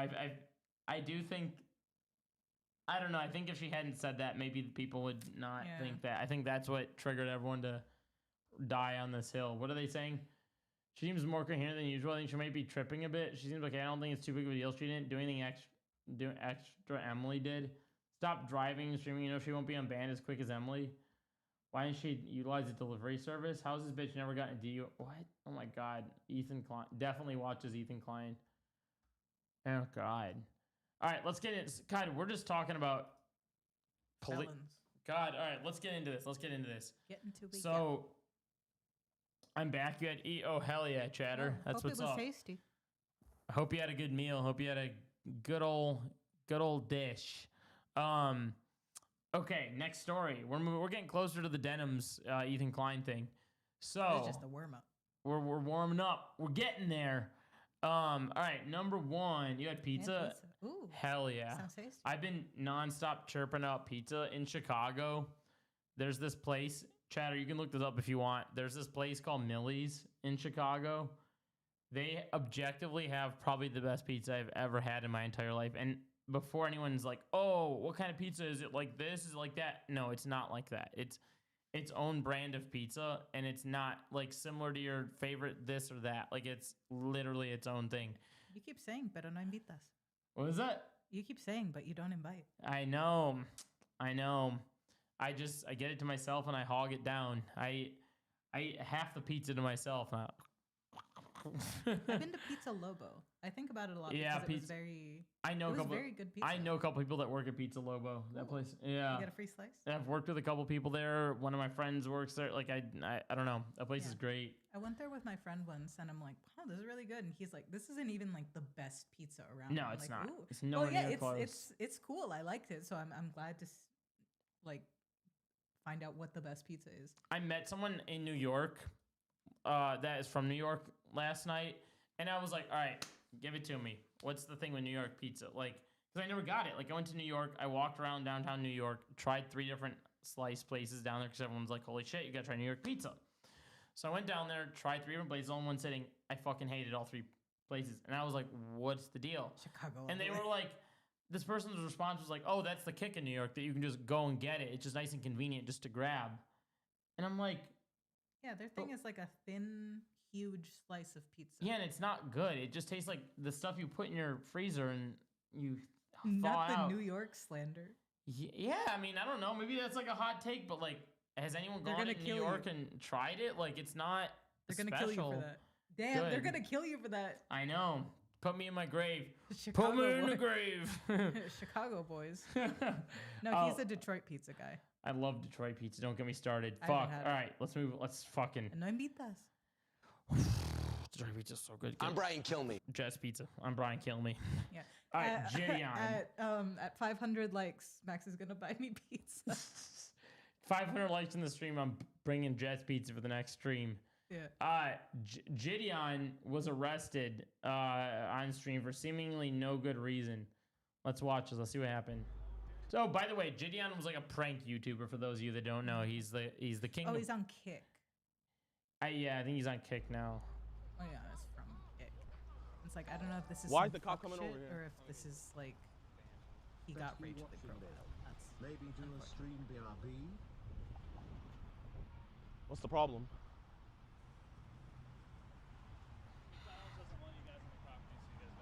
Is he here? One of the chatters said, "I bet he gay." I bet. Who's you guys? What did he say? One of the chatters said, "I bet he gay." Oh my god. I'm gay and Lebanese. What? Not on Pride. Who's you guys? Can you be more specific? You. So they said these people? Him, yes. You guys cannot be on the property. Hey, or they're gonna arrest do you guys want some McDonald's? Y'all want to go inside real quick? Yeah. Okay. You're gonna be trespassing if you go in there. Bro, why? You don't have any, like no offense, officer, but like, do you genuinely have nothing better to do? Like, do you have anything better to do? Officer, you're actually like supposed to protect and serve. All right, get off the property. You guys are gonna be arrested for trespassing. Okay, we'll leave the property, but like, I'm just trying to figure out, do you have anything better to do? Because this is like a. Yeah, they told you earlier that they don't want you guys on the property, so you guys gotta leave. Because you've been camping out there for like 20 minutes, wasting taxpayer dollars. I'm there for about. Wasting taxpayer dollars. Why? It's crazy how you don't arrest a squatter. That's crazy. Here, let's just stand on the sidewalk. Yo, man, I don't know why he's blocking your Mickey D's, bro. You trying to get some McDonald's? Yeah. Let's see if there's some McJoes in there. We gotta arrest Joe.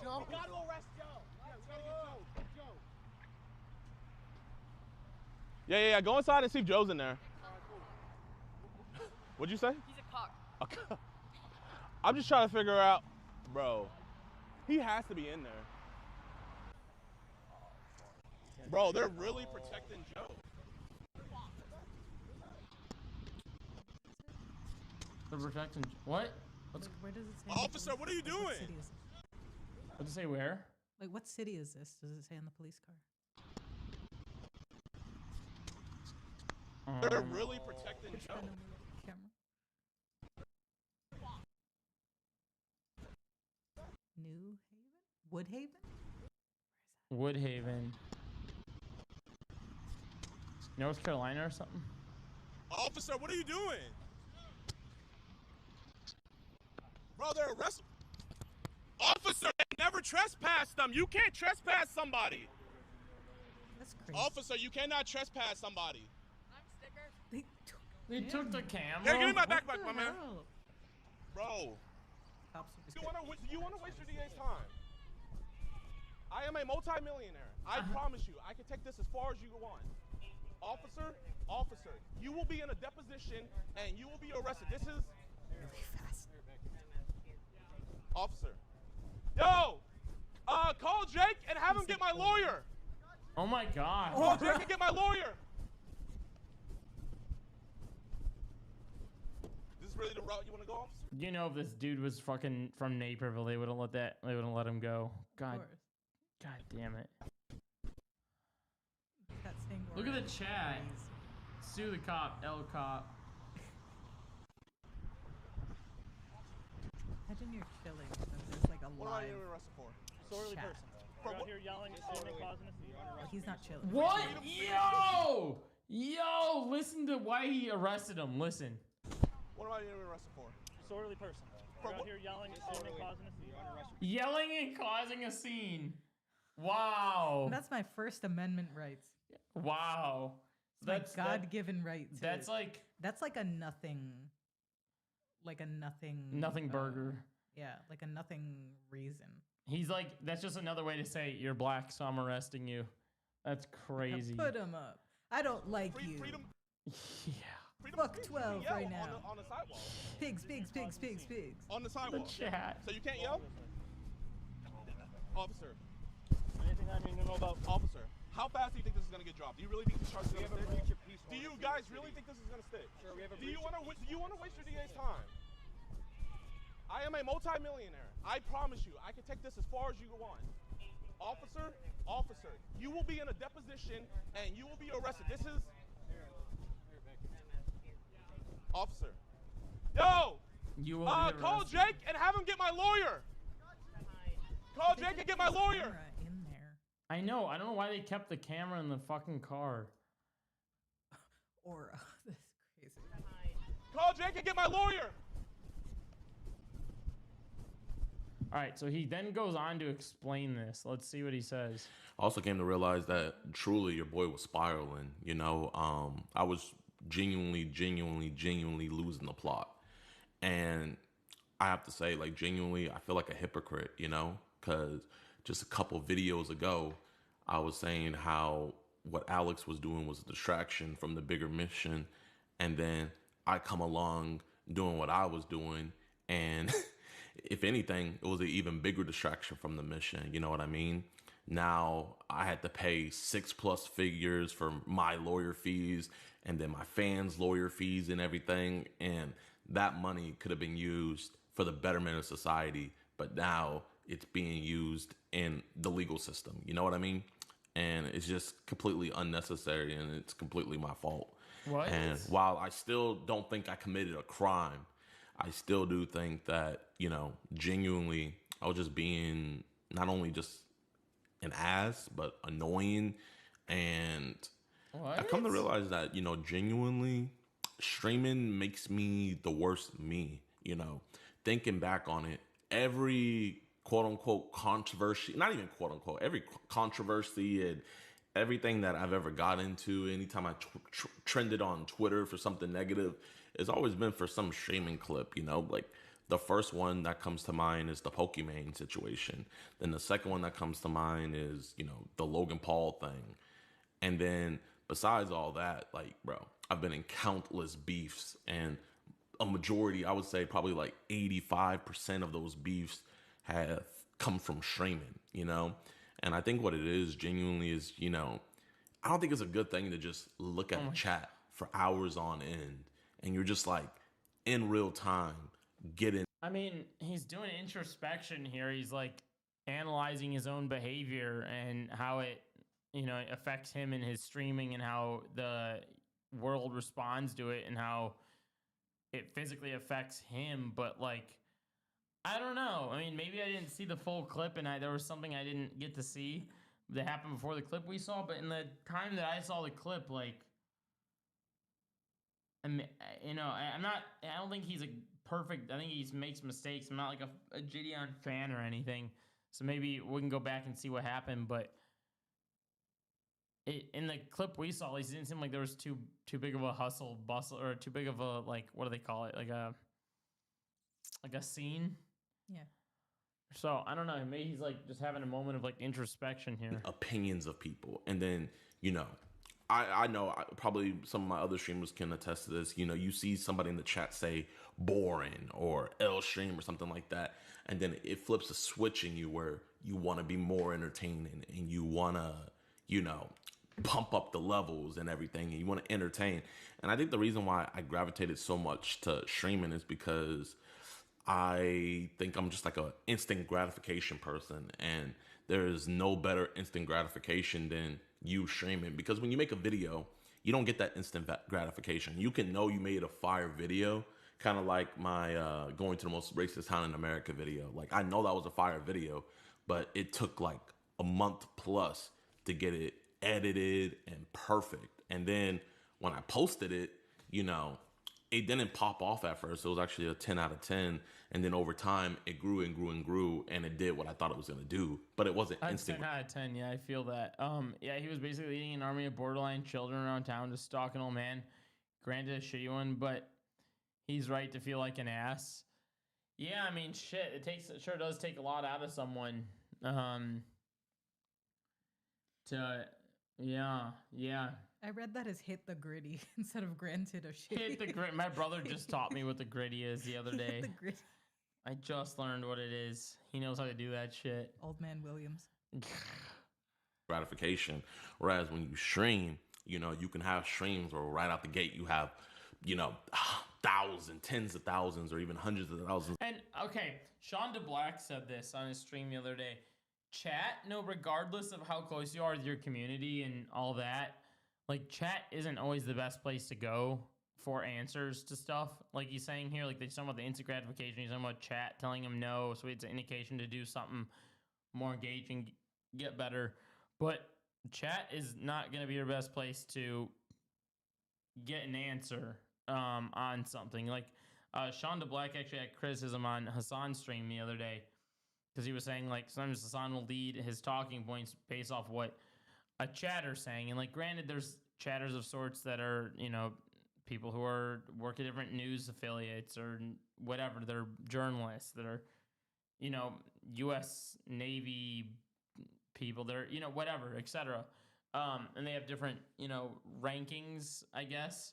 But again, I don't think it's the best place to start out with how you like do your stream or how your stream goes. I think it can be a very tricky thing. Now, can chatters add to it and you build a talking point off of that? Yeah, sure. But I don't think in all circumstances, I think there's certain circumstances where like a chatter might have a different opinion and it's like, okay, let me evaluate that for a second. But doing different things because one or two chatters out of the group of, you know, thousands said something, I don't think that's the best place to be.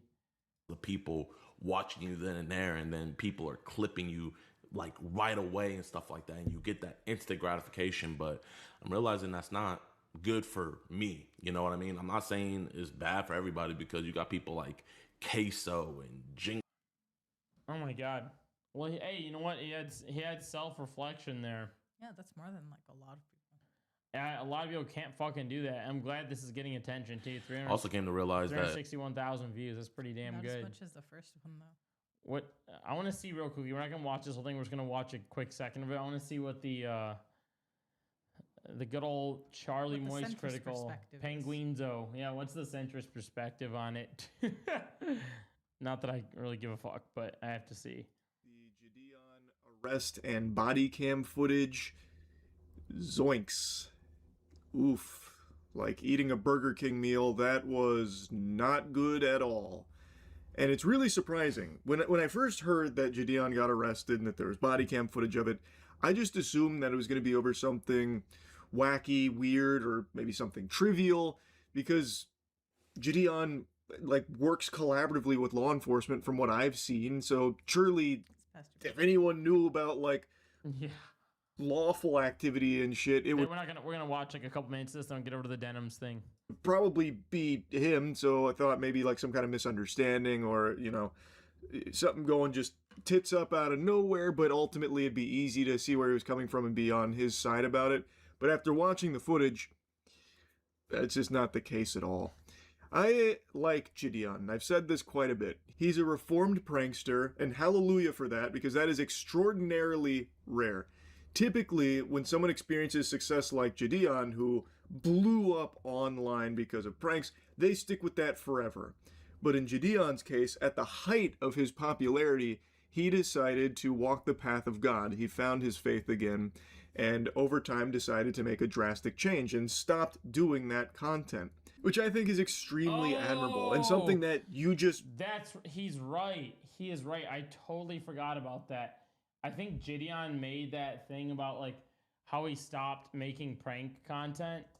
Gideon stopped making prank content. Oh my God! Wait, Gideon quits. He made a whole entire video. Yo, what's good, y'all, man? So, this is genuinely gonna be my last video ever like this. I'm never gonna make a video like this. Oh my god. Gideon quit streaming forever. Wow. Wow. All right, let's play this. Do not see happen. It doesn't happen, period. And now these days, his content focuses on having predators arrested. So he's worked to catch a lot of really, really evil bad people. And the vigilante predator catching community is something that's blown up online over the years, obviously, and in a lot of cases it's handled extremely poorly, where the predators don't get arrested.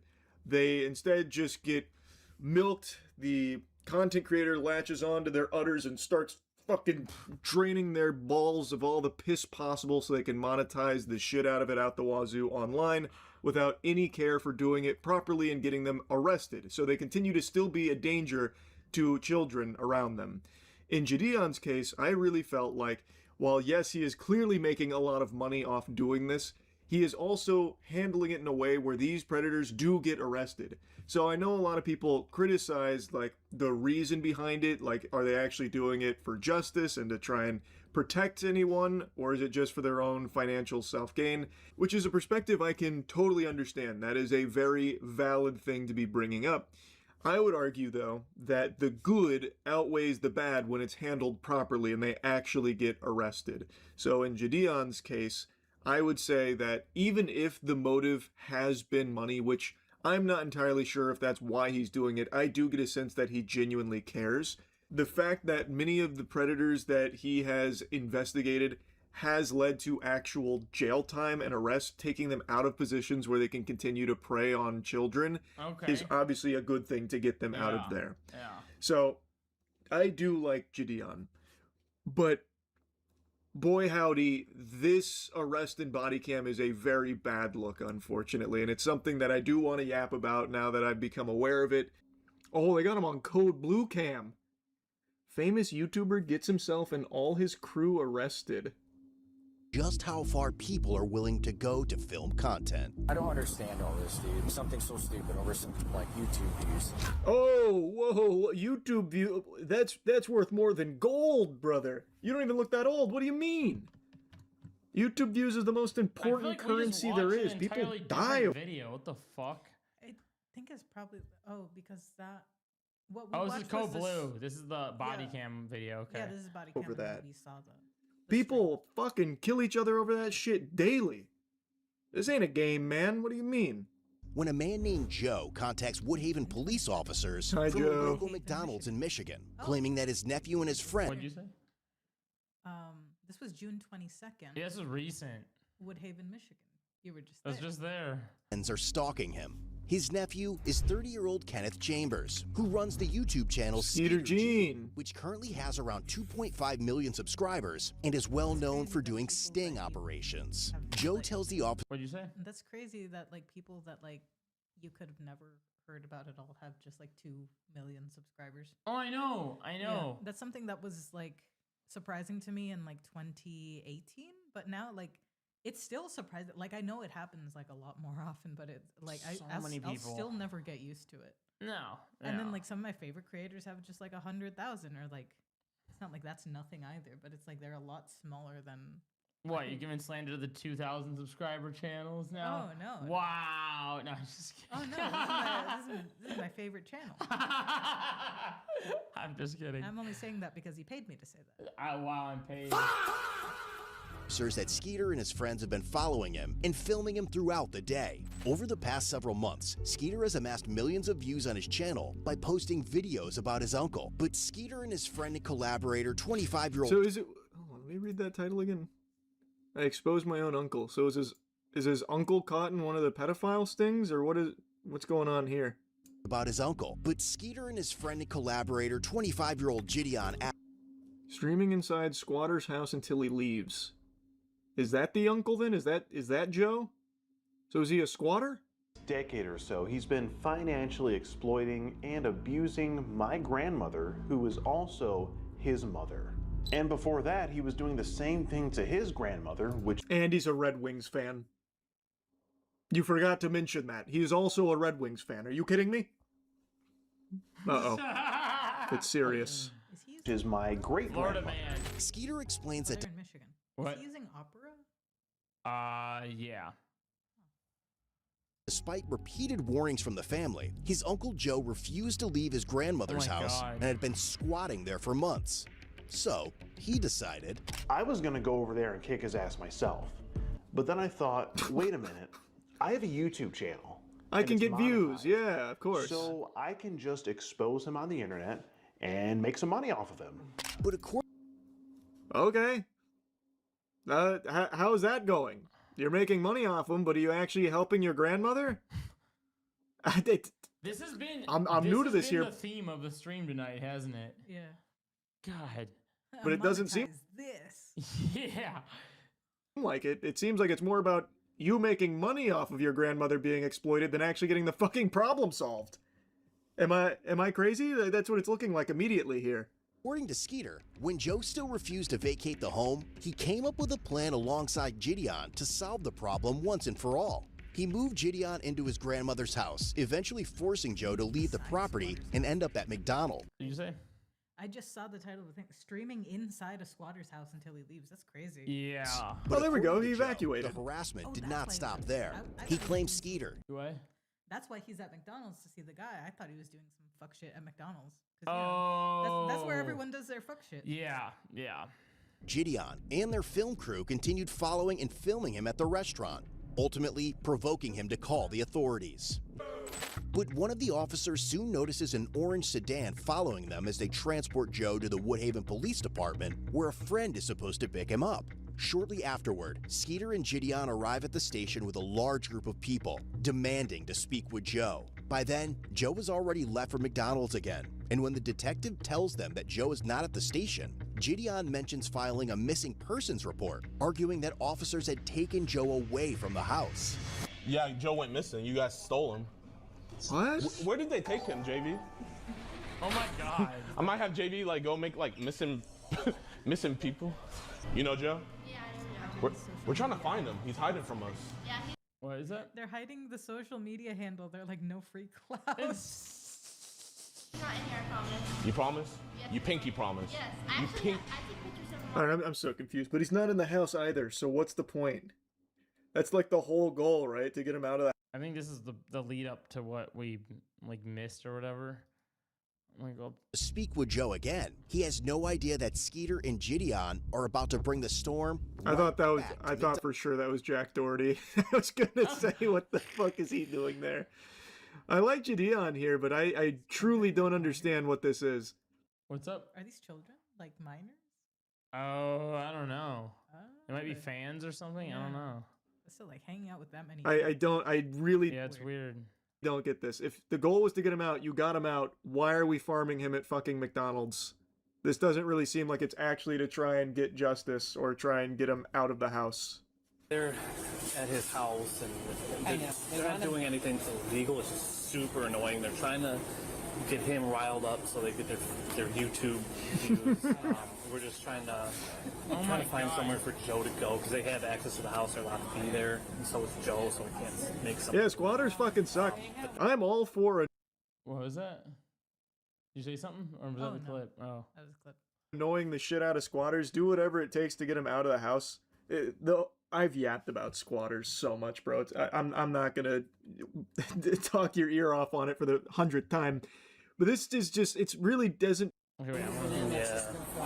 Yep. He'll be out at their house. Yeah. So thank you so much for the help.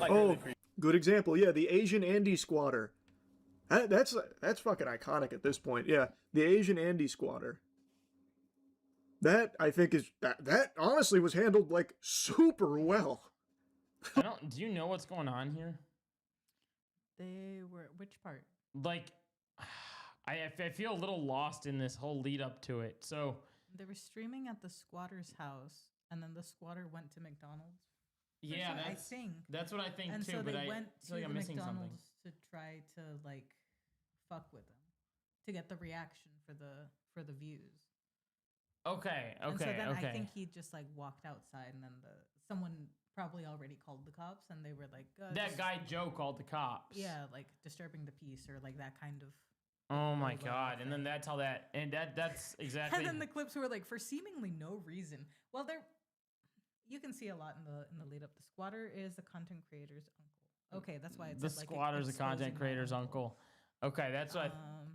Okay, so that makes now we at least have context of what led up to this whole thing. Still excessive, because if you were doing that fuck shit, they would be like, "Sir, please leave," and that would have been it. Yeah. Oh my God. Okay, I just needed that That's all I wanted. Okay. So now we have the squatter spying his mother content creator's grandmother's house. Yeah, that's annoying. Yeah, so we're gonna take this camera right now. We're gonna go to the Whole Foods parking lot, rile up some people. We're gonna steal people's belongings.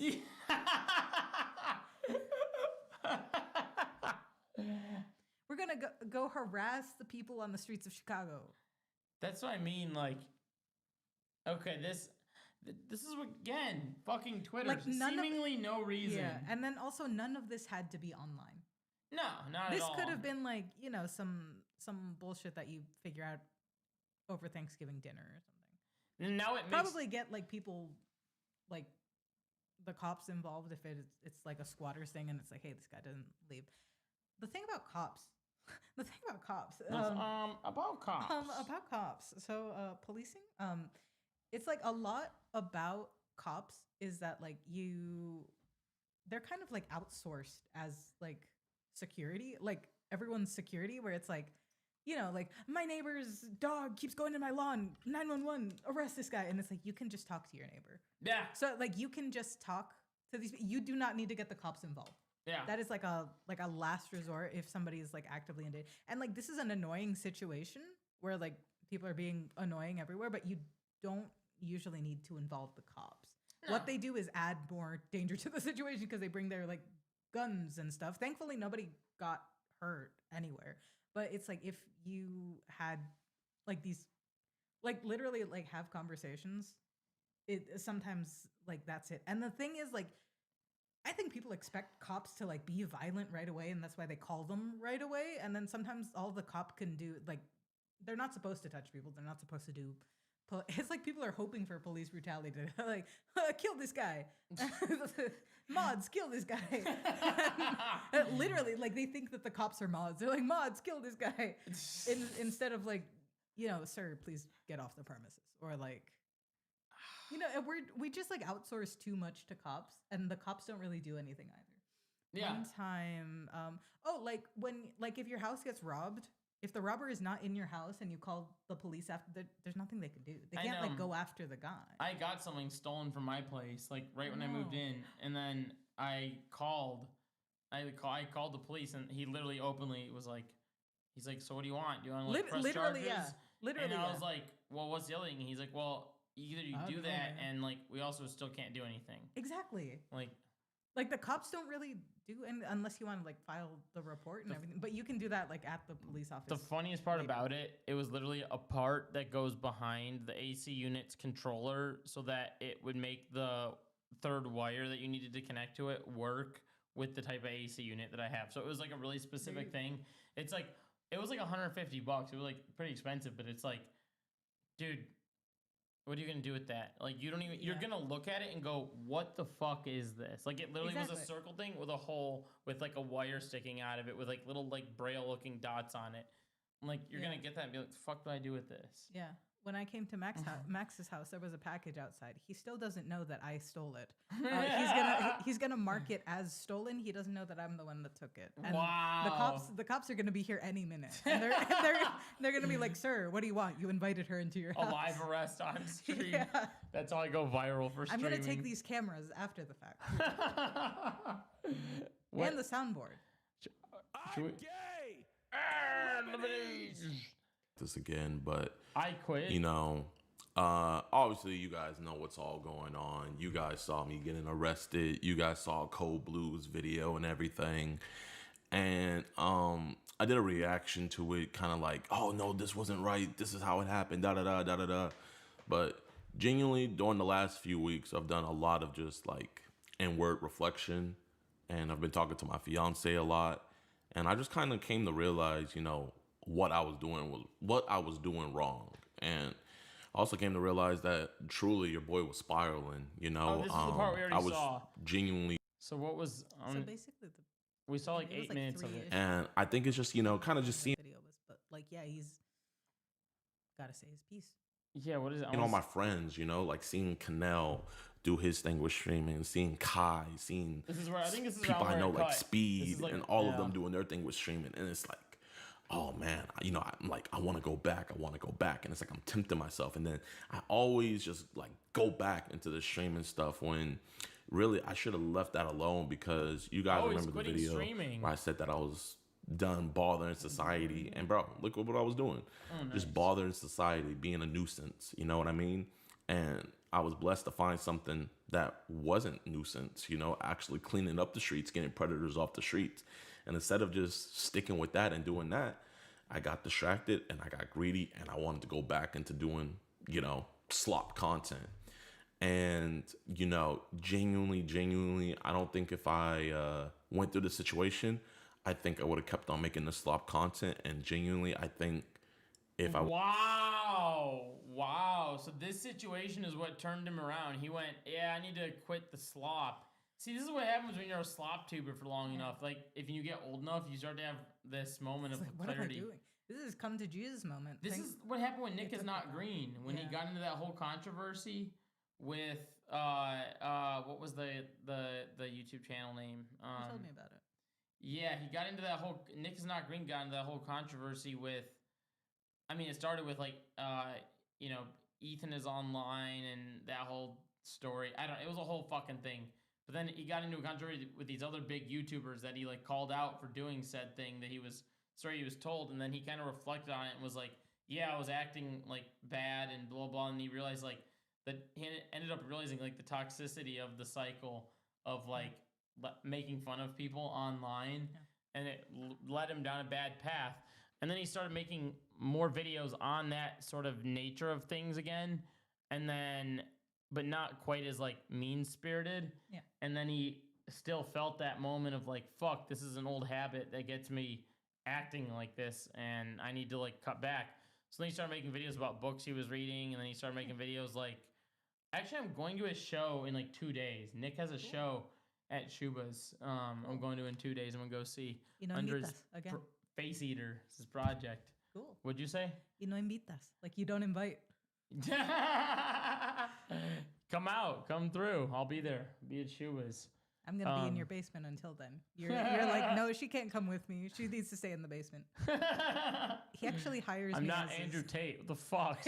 Yeah, I'm actually his housekeeper. And he keeps me in the basement whenever I'm not doing my job. Would have kept on making this slop content. Who knows? I could have affected somebody seriously, like where it would be irreparable and couldn't be fixed. So, wow, he's woke. I woke quit 2.0. Streaming. I quit nuisance stuff. I quit all that, and I genuinely just want to do good for society. I want to make society better, and that's what I'm gonna do. Damn. He seems like a... This is woke 3.0. He seems like a decent guy. Like, maybe he just, like, got too silly and he got, like, led down that path. And I don't know if it was for money or also maybe he could, like, also realize that, like, it didn't make him that much money and then it wasn't worth it. I think so. I think it didn't... And then it's like, what am I doing with my time? And I think he's got a big enough fan base at this point, and this kind of thing I actually think is useful to like community within his own community. Like, I assume some of his other chatters that have been in there have been like shitheads in the past through watching him, and this might wake up some people that watch him as well. But that's crazy. We love growth. Yeah, W growth. I like when people say like it's never too late to change your mind. Which is true. There's like a YouTuber that like she signs off that way. I forget who it is, but it's like it's never too late to change your mind, and that's true. It is, and you can always learn, you can always grow, and then like become a better person. Exactly, a lot of like right wing guys or like extreme like groyper types if they have like a moment where they're like, I don't want to do this anymore, there is another part of them where they're like, wait, but I've been this way for so long, I don't know another way to be. And that like keeps them there. Yeah. And you know, where you find growth is in that uncomfortability of like, yeah, I don't know what I'm going to do now that I can't be racist on the internet, but I don't really want to do this anymore. And just like, you know, go do things. Have you seen this, like, the story about the guy that got a shrimp? No. It was like this 4chan green text thing where this guy was like, this is so old, where old internet lore. Yeah, where this guy was like, I hate my life, and like I was like so like just deep in the trenches of like, this is before Groypers, so it's like I just like hate everything so much. And then like one day, I think somebody gifted him like baby shrimp.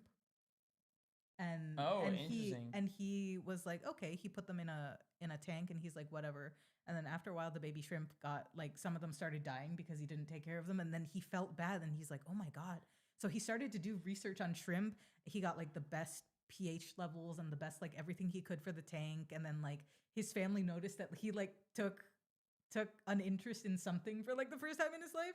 And then like he started like talking to people about his shrimp, and he got more friends, and like these shrimp changed his life. And that's literally what it is, that you need to find your shrimp and just like do something, find something that change can start with something so small like that. Something literally so small. It was like a bunch of baby shrimps, and now he's like, this is my thing. I didn't know I liked this so much. And so like that's a best case scenario, I guess. And then also like this guy just like realizing like, I don't want to do this. And then sometimes it does come at like one vital moment, and sometimes it's like over time, just being like, hey, I actually don't believe this anymore, and just like, you know, learning to do stuff. Yeah, and I think some people get afraid of like being called like, oh, you're getting too woke or whatever it might be. Like, what's his name? Like, I watch Gremlo, right? Like, he's like, I don't know if you've seen him on Twitch before, but like, he is someone who's like, I think he's admitted and said like in the past he used to be like, he like grew up from like a right-wing position or whatever, so he like once was kind of like in that, you know, like that side of politics, and then he kind of grew as a person and was like, yeah, no, that stuff's like super fucked up. Yeah. And then kind of grew from there. And I've heard, he's not the only one. Obviously, I've heard other creators talk about this kind of thing. But you know who hasn't grown? You know who's becoming worse? Our buddy Ethan. I was gonna say Max. What's with all the slander? Come on. Max has gotten so much better since I've known him. So much slander. He's cut his slur usage down so much. Let's hop over. Let's do the Denims. It's getting late. I want to watch. Let's get to this. I won my lawsuit against Ethan Klien from our favorite streamer. Smoking on that Denims. Ethan pack. She's smoking the Ethan pack. Let's see. She looks sick as hell. Let's see.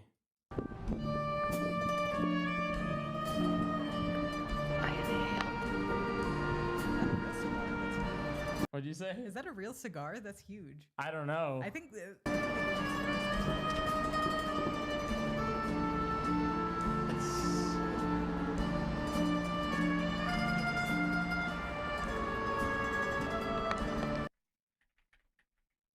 Oh, hey there. It's your old friend Denims. I have a lot to catch you. Do you remember that line? When the beginning of the context nuke for Hassan, Ethan goes, oh, hey, it's your old buddy Ethan. Do you remember that? No. You don't? No, I only watched Hassan watch the content. Oh my God, I have to. And that was like 9 hours long. Here, I have to show you this, and maybe Chatter's segue, 10 out of 10. Hell yeah. Hell yeah. That's why he gets paid the big bucks. Check this out. So, Ethan Klien context nuke. Don't give it a like. Wait, Rage. What? Something else popped up. What the hell? Yeah, it refreshed real quick. My feed, like, Ethan Klien, content nuke Hassan. Context. I did context. Context. Look, the very... in the Middle East. Watch, the very beginning of this. No, I did watch this. I didn't Isn't watch that how the this. beginning of this is? Would not be. Now I am become. right here. You've watched it so much that you've memorized it. Didn't he? Did he not say that at the beginning of this? Oh, hi there. It's me, your old friend, Ethan Klein. You got his number. You really have watched this so many times. You memorized it. When this was happening, I was in this stretch of like I was working like every single day, and then I had like one day off, and I felt like the chatters that are like, "This is the unemployed Super Bowl." The one fucking time I laid on my couch, I sat there and I was like waiting. I was watching the clock tick, and I was like, "Content nuke time, boom."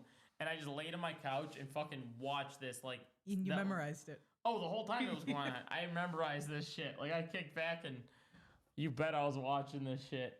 That's so funny, the jokes about being unemployed, because I wasn't unemployed for a couple of months, and it was so easy to pre-watch Max. Pre-watch Max. When I wasn't unemployed for you got his ass. You got his ass. When I was unemployed for a bit, like it was so easy to just like put on stream. Yeah. And just like let it go. And then I'm like, damn, I have become the unemployed chatter. But now I can watch it at work. Yeah, and today we learned that it's pretty easy to become unemployed but make a quick 30K online in like a week and a half. Or you make your silly videos online, you shake a little ass. There's some nice, you didn't even got it, you just gotta fucking dance. Yeah. Fuck. We learned, we've seen a couple cases of this. I think we even went over one today on stream. God damn. You up on, but before that, a quick message for Ethan. Look at me. This is me. I win, you lose. And you will continue to lose, and I'll tell you why. Because I don't want to make I'm not done. I'll never be done. Fat L's, cringe, you lose, I win. Before we start, let me bring in our honored guest. You might have previously known him as the Fair Use King.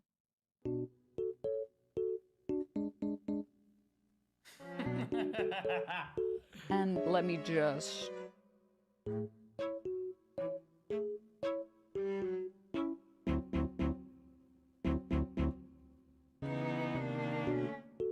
There we go, much better. At least he's still the king of something. Now, I'd like to announce as of July 1st, 2026, after almost exactly a year, I have won my lawsuit against Ethan Klein and saved React content on the internet for everyone. For anyone that doesn't know, last January, I did a stream where I reacted to Ethan's content nuke Hassan Piker. And you know, this whole thing is really funny to me because this all derives of remember when the Ryan Kavanaugh and Ethan Klein situation, I don't know, when did you get like tapped into the whole like internet lore of things? Because I feel like sometimes I'll bring up stuff. Yeah. And then you're like, I don't remember that. Yeah, like, I wasn't there for that. I learn as I come along. So like I was there for the content nuke because I started. Was that the start of the lore for you? Probably. I think I knew of Ethan just like here and there. I didn't know anyone that was like a diehard fan. I'm just like, oh yeah, he's been doing stuff for a while. I didn't know any of like his old stuff. I knew that he had a podcast with Trisha Paytas. Yeah. Just because Trisha Paytas is kind of like, you know, known 5%. Yeah, known for doing her stuff online, and I was more tapped into like girly pop nation news, and I'm like, oh, that's weird. Whatever. Interesting. And so like I don't really know like his stuff, and so I'm learning about it like through this. I'm like, oh, huh. And I mean, like, you know, anything that's in retrospect, like I didn't know about the Leftovers podcast, and then I went back to see like what that was all about, and it's like, huh, this kind of sucks. Not the podcast, but the situation. Ethan Klein fought against Ryan Kavanaugh to try to fight for this same fucking thing. Yeah, that's what people keep saying. And now he's turning around and being like, don't do that. And it's like, dude, it's like you're being the fucking hypocrite here. Yeah, it's beyond hypocrisy because he's just like, he keeps talking out of his ass. And it seems like just an attention thing. And if he's got so much disposable income to just like do whatever the fuck he wants, it's unfortunate that like this keeps happening. This won't be the last time this happens. Oh, I know. Or the last time that he tries to do something like this. Like watch him, like, I don't know if he'll do another content nuke. He'll do Denims context. Yeah, nuke next. there you go.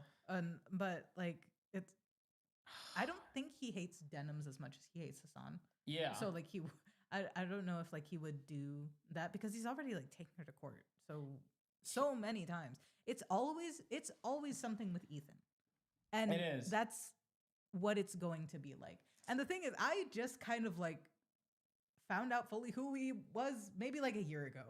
Yeah. And like I haven't been in the game that long, but it was like for all that I know, I'm like, yeah, I think I know how I feel about this guy. I've admitted this several times on stream, and I hate saying it out loud now because it sounds bad, but I used to love H3 and like Ethan. Like I would watch. Get the fuck out of here.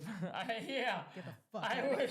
I would watch the podcast, like, and I would talk to my friends in real life about it. Like to this day, I still know people that are like watching it even still, but like I loved it. Like it was great. There were goofs and gaffs. Like it was very pop culture appropriate and like very. There was like funny shit. I don't know how to describe it. Like they would have like actual content and not like snark. What was that guy's name? Gabe would come on it. They do like the weekly thing with Gabe. They would, and I don't even think he's on there anymore. I found out about like that the Fleetwood Mac guy because of H3.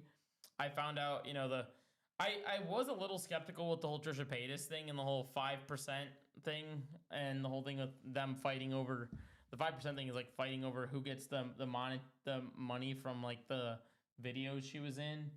She wanted 5% or at least there was some percentage she wanted from it, and Ethan didn't give it to her. I don't remember that whole controversy. It was something to that tune, and that one I was like, I don't know. Seeing them fight on stream in the last stream, I was like, I'm gonna keep this guy kind of in my back pocket and see what's going on.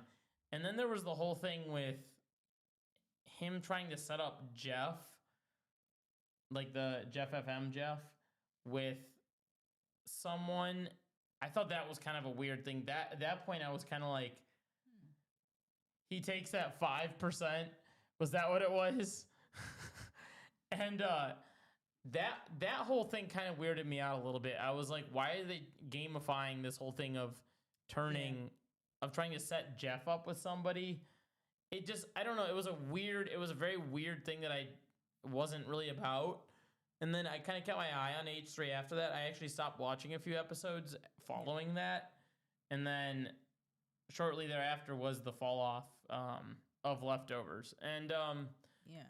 And even before that, I saw that he's just like said some shitty things, and it's like, I don't know if I would like be a fan of this guy. And that's like after the fact. If I was a fan like during this thing, it might be different, and maybe there would be a point where I'm like, yeah, I know I don't like this. Do you remember Onision? Yeah. Poll?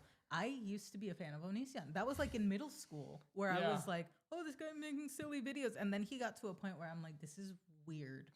Yeah. And it was before the illegal stuff came out, where like I just got to a point where I'm like, this guy is weird. I don't feel comfortable like watching his things or like supporting his thing. And that was like in high school. Like when I you was became still woke. Yeah, I became woke. It was still like I was still pretty little. Yeah. And I was just like, I don't like this. Yeah, made you feel And uncomfortable. And then like now every time I hear about Onision, just kind of like here and there, I'm like, holy shit, this is fucked up. He's still allowed on the streets. What the fuck? But like, I guess now I feel that about Ethan. Yeah, but like, you know, that it's not like apples to apples. But yeah, I can't imagine like, you know, still being a diehard fan of Onision. Yeah. Even if you thought he was ever like funny. I don't know if he has a fan base, but it's like, you know, his views have dropped. His views have like significantly dropped. Exactly. Yeah. And it's like, you know, I get like someone being your comfort character on the internet, but it's like you got to let it go, man. Yeah. There's nothing there for you anymore.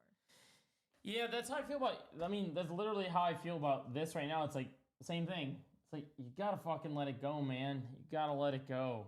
Even though I more than doubled the runtime, he still sued me for it. My reaction stream had more commentary than literally anyone else who reacted to the content nuke. And most of my reaction was critical of the political message in the video. If Ethan had won, or if he wins on appeal, make no mistake, every single React streamer on the internet is completely and totally boned.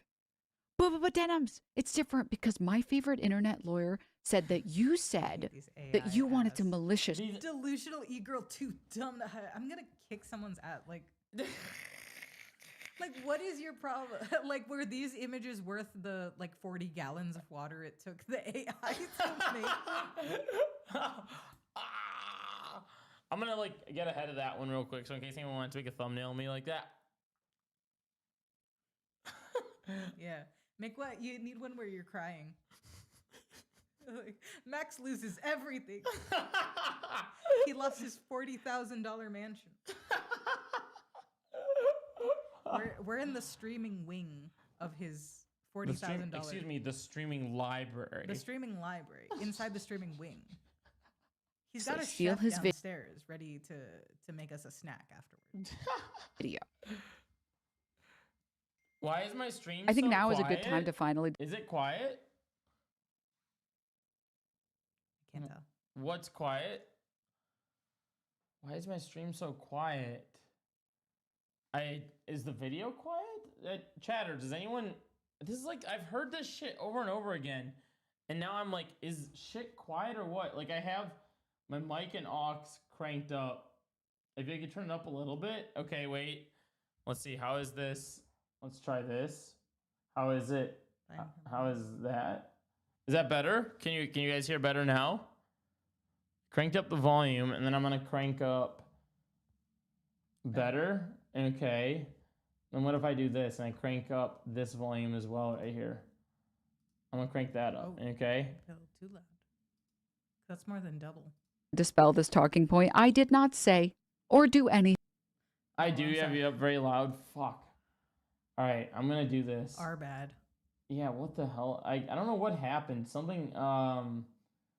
Let's see here. We'll crank it up. Thanks for letting me know, chatter. Appreciate it. We'll volume master. All right. Pick it up. Yeah. Thank you. Thank you, chatter. That's better. All right. Is it the video or the mics? Let's or see. everything? Boom. There we go. Maybe the mics are better now. Yeah. Go down a little bit. Yeah. Maybe that. Yeah. How's that? That looks better on my.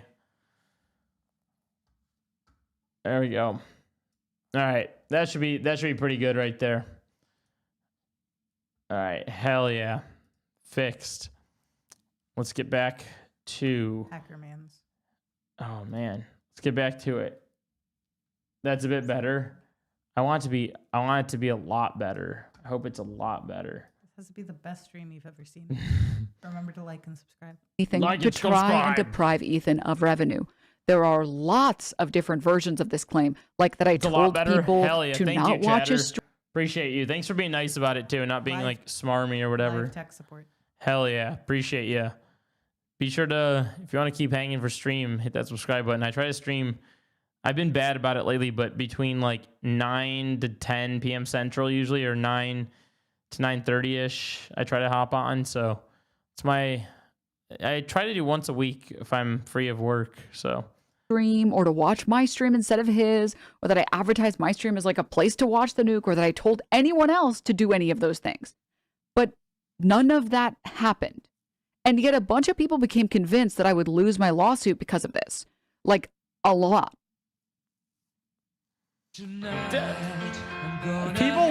People love it's my before I go to work stream being in Eastern Europe. Oh hell yeah. Oh, hello. That's what's up. I love that. That's sick. There's a lot of chatters that either watch 8 in the morning? Yeah, Maybe probably 7 or 8. 7 or 8. There's a lot of chatters that in this stream that will watch it while they're getting ready for work, or they watch there's a chatter in here that watches while they're at work. Ooh, good morning. 802. How's the future? Hell yeah. Denims is not only going to lose their lawsuit in epic fashion, but kick the literal hornet's nest by attacking VTubers as a whole, including many that are undeserving and literally slings at them. This has been the theme of our stream tonight. But I'm back. My birthday was just 3 minutes ago. Happy birthday, chatter. Let's go. Happy birthday to you. Happy birthday to you. Happy birthday to the GOAT. Happy birthday to you. Woo! Get the air horn. Get the air horn. We gotta hit the air horn. Bop, bop, bop, bop, bop. It's right there. This is what I mean. Woo! It's kind of a long applause. This is what I mean right here. Like, people get duped by, fucking tweets. And they take this, they just see it. Oh, Denims is not only going to lose a lawsuit, legal mindset. So this guy said it. Yep, he's going to lose. All right, let me just go on my day. Denims is going to lose. Yeah, no problem. It's like, now look. And now look who's on the other side of this one. Yeah. Suspended account. She's going to play a copyrighted song if you don't want to get DCMA'd. She's going to play a copyrighted song? Yeah. This whole thing is Queen. All right, I'm going to mute it. Stop me now. Denims has raised $600 in her legal defense fund. She walked into Ethan's trap and is being sued. Denims thinks case Sean are already too late. She'll be worried. Then can cry. Yeah, Denims is providing transformative content. How's that lawsuit going? Look, Willie Slop show. Denim exposed that Frogan is anyone taking bets on whether Denims. Listen, I've said this before. I've talked about this on stream. But I remember I've been around the commentary sphere long enough now that I literally remember a day when, like, this was an actual argument. Like, I remember Drew Gooden would have to, like, tweet at YouTube and be like, hey, YouTube, I made a transformative react. And, like, the lines were a little bit blurry within the transformative content, like, sphere online. And it was like, if you didn't have, like, a certain percentage of, like, commentary to the video or whatever, and you maybe said something at the beginning of the video, then, like, one thing at the end, they'd be like, yeah, like, you're going to flag that shit. But there was a certain point where, like, the like founder of YouTube had to, like, situate, because then people like Danny Gonzalez, Jarvis, Curtis, like, all those guys started coming along, and they were kind of like, you know, more people were making this kind of content, and they had to kind of figure it out. And then YouTubers didn't have to, like, tweet at YouTube and be like, hey, can you make my video public again? Because I remember, like, this happened back in the day. And it just, like, it's just fucking nuts that this is such an old trope that Ethan's trying to be like, let's reel this one back a little bit when he's the one who fought for the rights in the first place. It's so ass backwards. How's that lawsuit going? God. Court of public opinion does not equal. I now move my percentage for Denim. The Queen. Oh my God. And then it's just people being. She is absolutely. In simple terms, total runtime is 103. Played under for nearly 88% of the runtime. Legal mindset. Getting sued for actions. Oh my God, this is that girl that what's her Emaru? Yeah. Who hangs out? I think she's, like, affiliated with Asmongold. So carries some of those same opinions, I think, is why people. Because when I made that video about Emaru, a lot of people were like, that was like, I had to put it on private. I was getting, like, bombarded in comments, and I was sick of it. If people start yelling at you in the comments, are you going to forward them to me? Yeah. Well, if they start yelling at I have to, sorry, chatters, I am muting this video because the content in the platform as a replacement for what they're doing. And you might get DMCA'd for that alone. For what? For just those little clips of that song. Those little moments. Okay, let's see. And these are just, like, people's, you know, shitting on those videos of, like, small animals. She's like, is it still? Okay, until she, like, starts talking again. There it is. Everyone say hi. Asserts that there has to be some kind of, like, conspiracy. They're basically for Ethan. That's not. Has to be some kind of, like, conspiracy with the H3 Snark mods, but I've never communicated with any of them in any way. So what exactly did I say that proves this malicious intent and involvement in this conspiracy? Well, here are the clips from his video. We're relying on you to stay live so we don't give more views on the nuke. Yeah, I'm gonna stream it. Since he confirmed it's coming out today, we're gonna stream it. If you want to watch it with someone else who's already watching it, you know, come enjoy the watch party somewhere else. If you enjoyed not giving any views to that terrible video, follow, subscribe, throw a prime, If you like the content, if you enjoyed your time here. This is supposed to be his gotcha. Compelling, right? Here's the thing. I don't care how many views Ethan's video gets. What's his Instagram? Ethan's? Yeah. H3H3 Productions, I think it is. I want to see if like he's. Is he on his story right now? Yeah. Well, yeah. There's always something on his story. Oh no, it doesn't look like there's anything on his story right now. Nothing's on there. Yeah, no. Because there's always something. Oh, he hasn't posted since June. Yeah. It's just not something that's ever crossed my mind. So in that first clip, when I read that chat message, I answer their question and move on. I hope you guys don't mind me not lambasting that chatter. The second clip is so plainly out of context that I don't really know what to think of it, especially considering that they also tried to use it in the filing. Let me play the full thing for you. Yeah, this is another thing. Don't go bother Hassan while he's in fucking Japan having a good time. Don't bother him about this stupid garbage. Like, I think it's bad enough to like lose a friend, especially someone where someone you really try to like make a better person. The last thing I would want while I'm vacationing in Japan is to be fucking linked 100 times some video from a deranged ex of mine, right? If you want to watch it with someone else who's already watching it, you know, come enjoy the watch party somewhere else. I don't think that needs any further explanation. The last clip is me shilling at the end of my stream. So, you know, after I had just spent the past 4 hours tearing this video apart, what can I say? I thought the video was bad. Whether or not people watch his video is just not something I had thought about at all. If you want to argue about it, the viewership of my stream is totally insignificant compared to his. And nobody... You know, this whole thing is really funny to me because it's almost like she's very blatantly putting this in a sense of like, it's in like, what's it called? Like layman's terms or whatever, where it's like, you look at this, the whole thing, and it's like a group of people are like standing in a circle and everybody's like, no, the sky's blue. And then there's one guy in the middle that's like, actually, no, the sky's red. It's red. And you're like, the fuck? It's blue. And it's such, you can tell this is it's so nefarious. He's looking for scraps and looking for any possible reason to, and it's not going to work because by the time he turns around and looks for this other, you know, lawyer for this other reason for, you know, oh, the lawyer didn't, you know, I didn't fucking like the way the lawyer called this one. The lawyer didn't match what I was, you know, putting out there. The lawyer should try to, you know, and he also does fucking reacts to shit. He's gonna lose if the lawyer, he won't win it when he does it a second time. Of course he's gonna lose it, and there's no shot that he's gonna win this a second time around. He's gonna lose it, and he's gonna have to find another way to cope. And you know, I think you were saying that earlier. It's like, what's gonna be the next way he's gonna cope? Just fucking.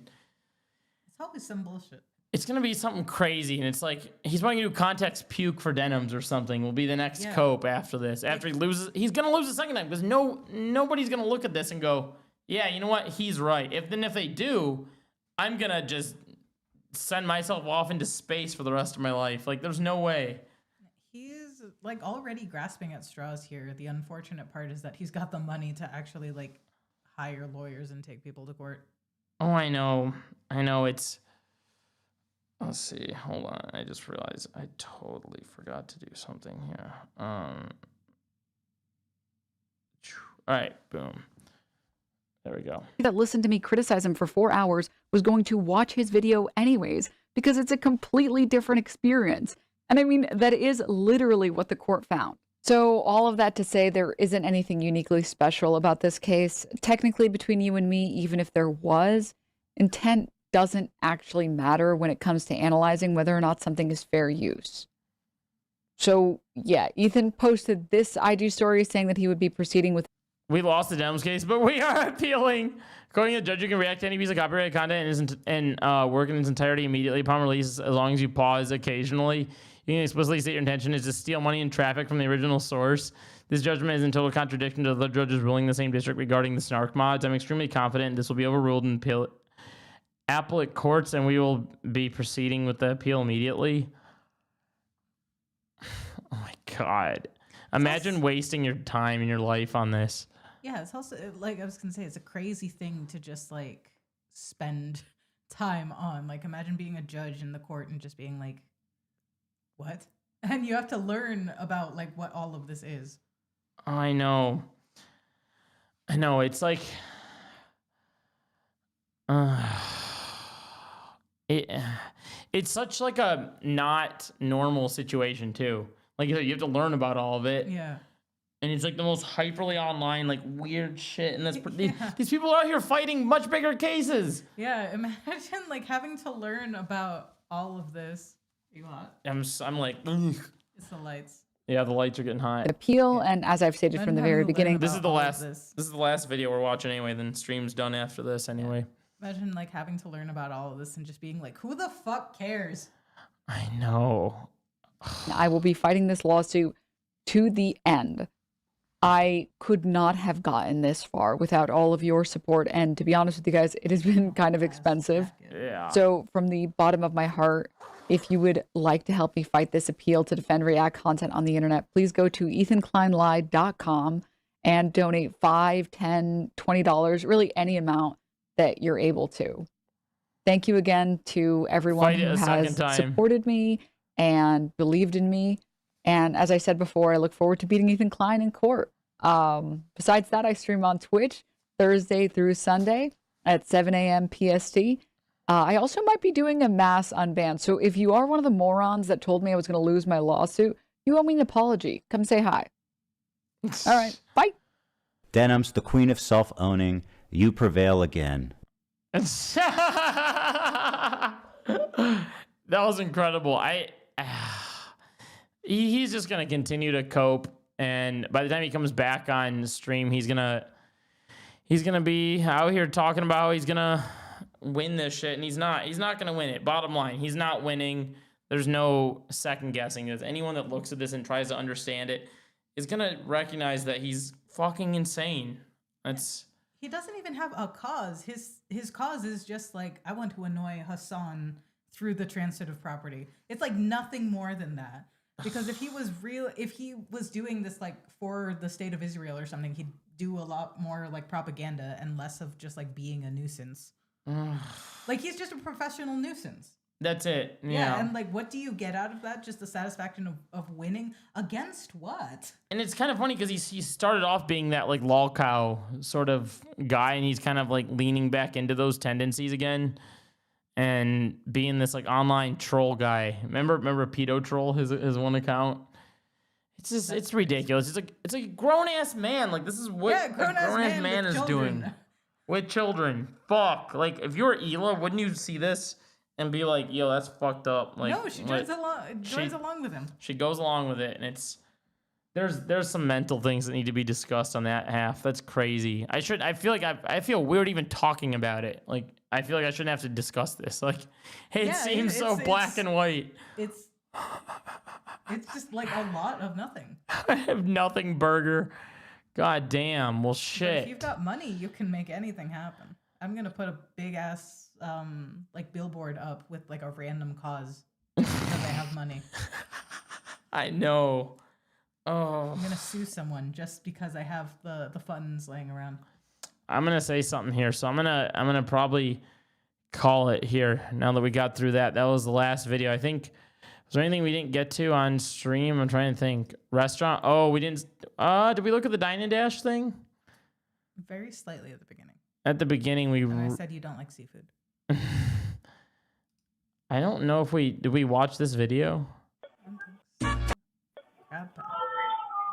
Let's see what this Dine and Dash thing is. Oh, I said that like seafood is expensive.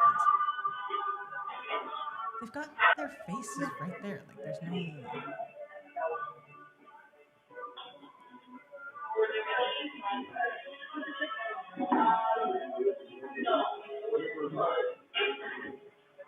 Oh, fake receipt.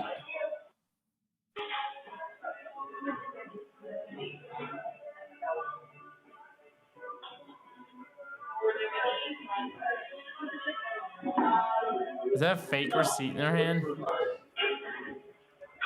Dine and Dash. Oh, you can just leave the little card holder with no card in it and just leave. Oh my God. That's in like, Chicago. Christ's scary. sake. Like just scary as a like social faux pas. Like I'd be terrified to just like leave without paying for something, even by accident. Oh, I know. One time I did pay at a seafood place and I had like just a bunch of 20s and I was like, okay, I'm gonna pay for my portion and then I'm gonna like just round up the tip so I don't have to break it. And then I had a bunch of 20s and I gave them to the waiter. I'm like, here, keep the rest as a tip. And then literally 5 minutes later, I'm like, wait, I'm missing $20. And then I accidentally put too much money in the stack, and I had to go like, wait, can I get my money back? but the guy was really nice about it. The guy was really nice about it. He's like, yeah, I thought this was like a little too generous of a tip. So oh my like, God. My bad, but it was just like my hand just like slipped. I gave like one too many 20s. And I was like, you know, just big spender. Have a 20. God damn. At least I noticed. At least you caught it. Yeah. $20 is no. Imagine. I'll kill someone for it. God damn. Well, shit. Oh my God, my ears are getting sweaty too. Skill issue. Skill issue. Streamer skill issue. Well, shit. Yeah, we're gonna react to the content nuke right now. Context puke 6-hour react. If you guys enjoyed the stream, be sure to hit that subscribe button, like, share. I don't know. You know what to do. Do the damn thing. I try to stream around 9:30 Central. When I do stream, I post in Discord. There you can join the Discord down below in the description. You can also hop in. And also, I want to say this real quick. I said it in the last stream. I'll say it again. Thank you to the chatters who have been leaving suggestions to cut out VODs, like cut out little segments from stream so you can watch it. I'm probably going to do that at some point. I just get slammed because my job in the real world is filming and editing videos. And while I was streaming, I even had someone else ask me to edit a litany of videos. So I'm just like, I edit videos and then I'm like, my editing battery is cashed out. So he's a busy man. Yeah. So I don't exactly always have time to cut stuff, but if I do, I'll try to find time. I have to film a video tomorrow. I have to cut a video. So we'll see. We'll get around to it. But thank you for the suggestion. It will happen at some point. So thank you. Thank you to everyone who watched tonight. We had Violet. We had the Goat. We had SWAT Saw. We had Justin. Who else was in here? I think there was another Hectic Glow. We had who else? I think that was it tonight. Hell yeah. Well, shit. I'll try to stream more. I feel like I'm falling off a little bit. We'll try to ramp this sucker up. The more likes, the more likely that Max is to. The more likes. Stream. Every like is another day I stream. Every like is another one like for one more stream. Well, hell yeah. Thanks for coming on the stream. Appreciate it. Thanks for good shit tonight. Thanks for having me. Thanks for letting me out of the basement. It's nice up here. It's a joke, okay? For the no joke. This is a joke. I'm being funny. For the no jokes, people. No jokes. No jokes. Max Williams keeps someone in his basement. All right. Love you all. Have a good night. Tell your homies you love them. I'll catch you later. Peace. Good night. Good night. Or good morning, wherever you are in the world. Peace.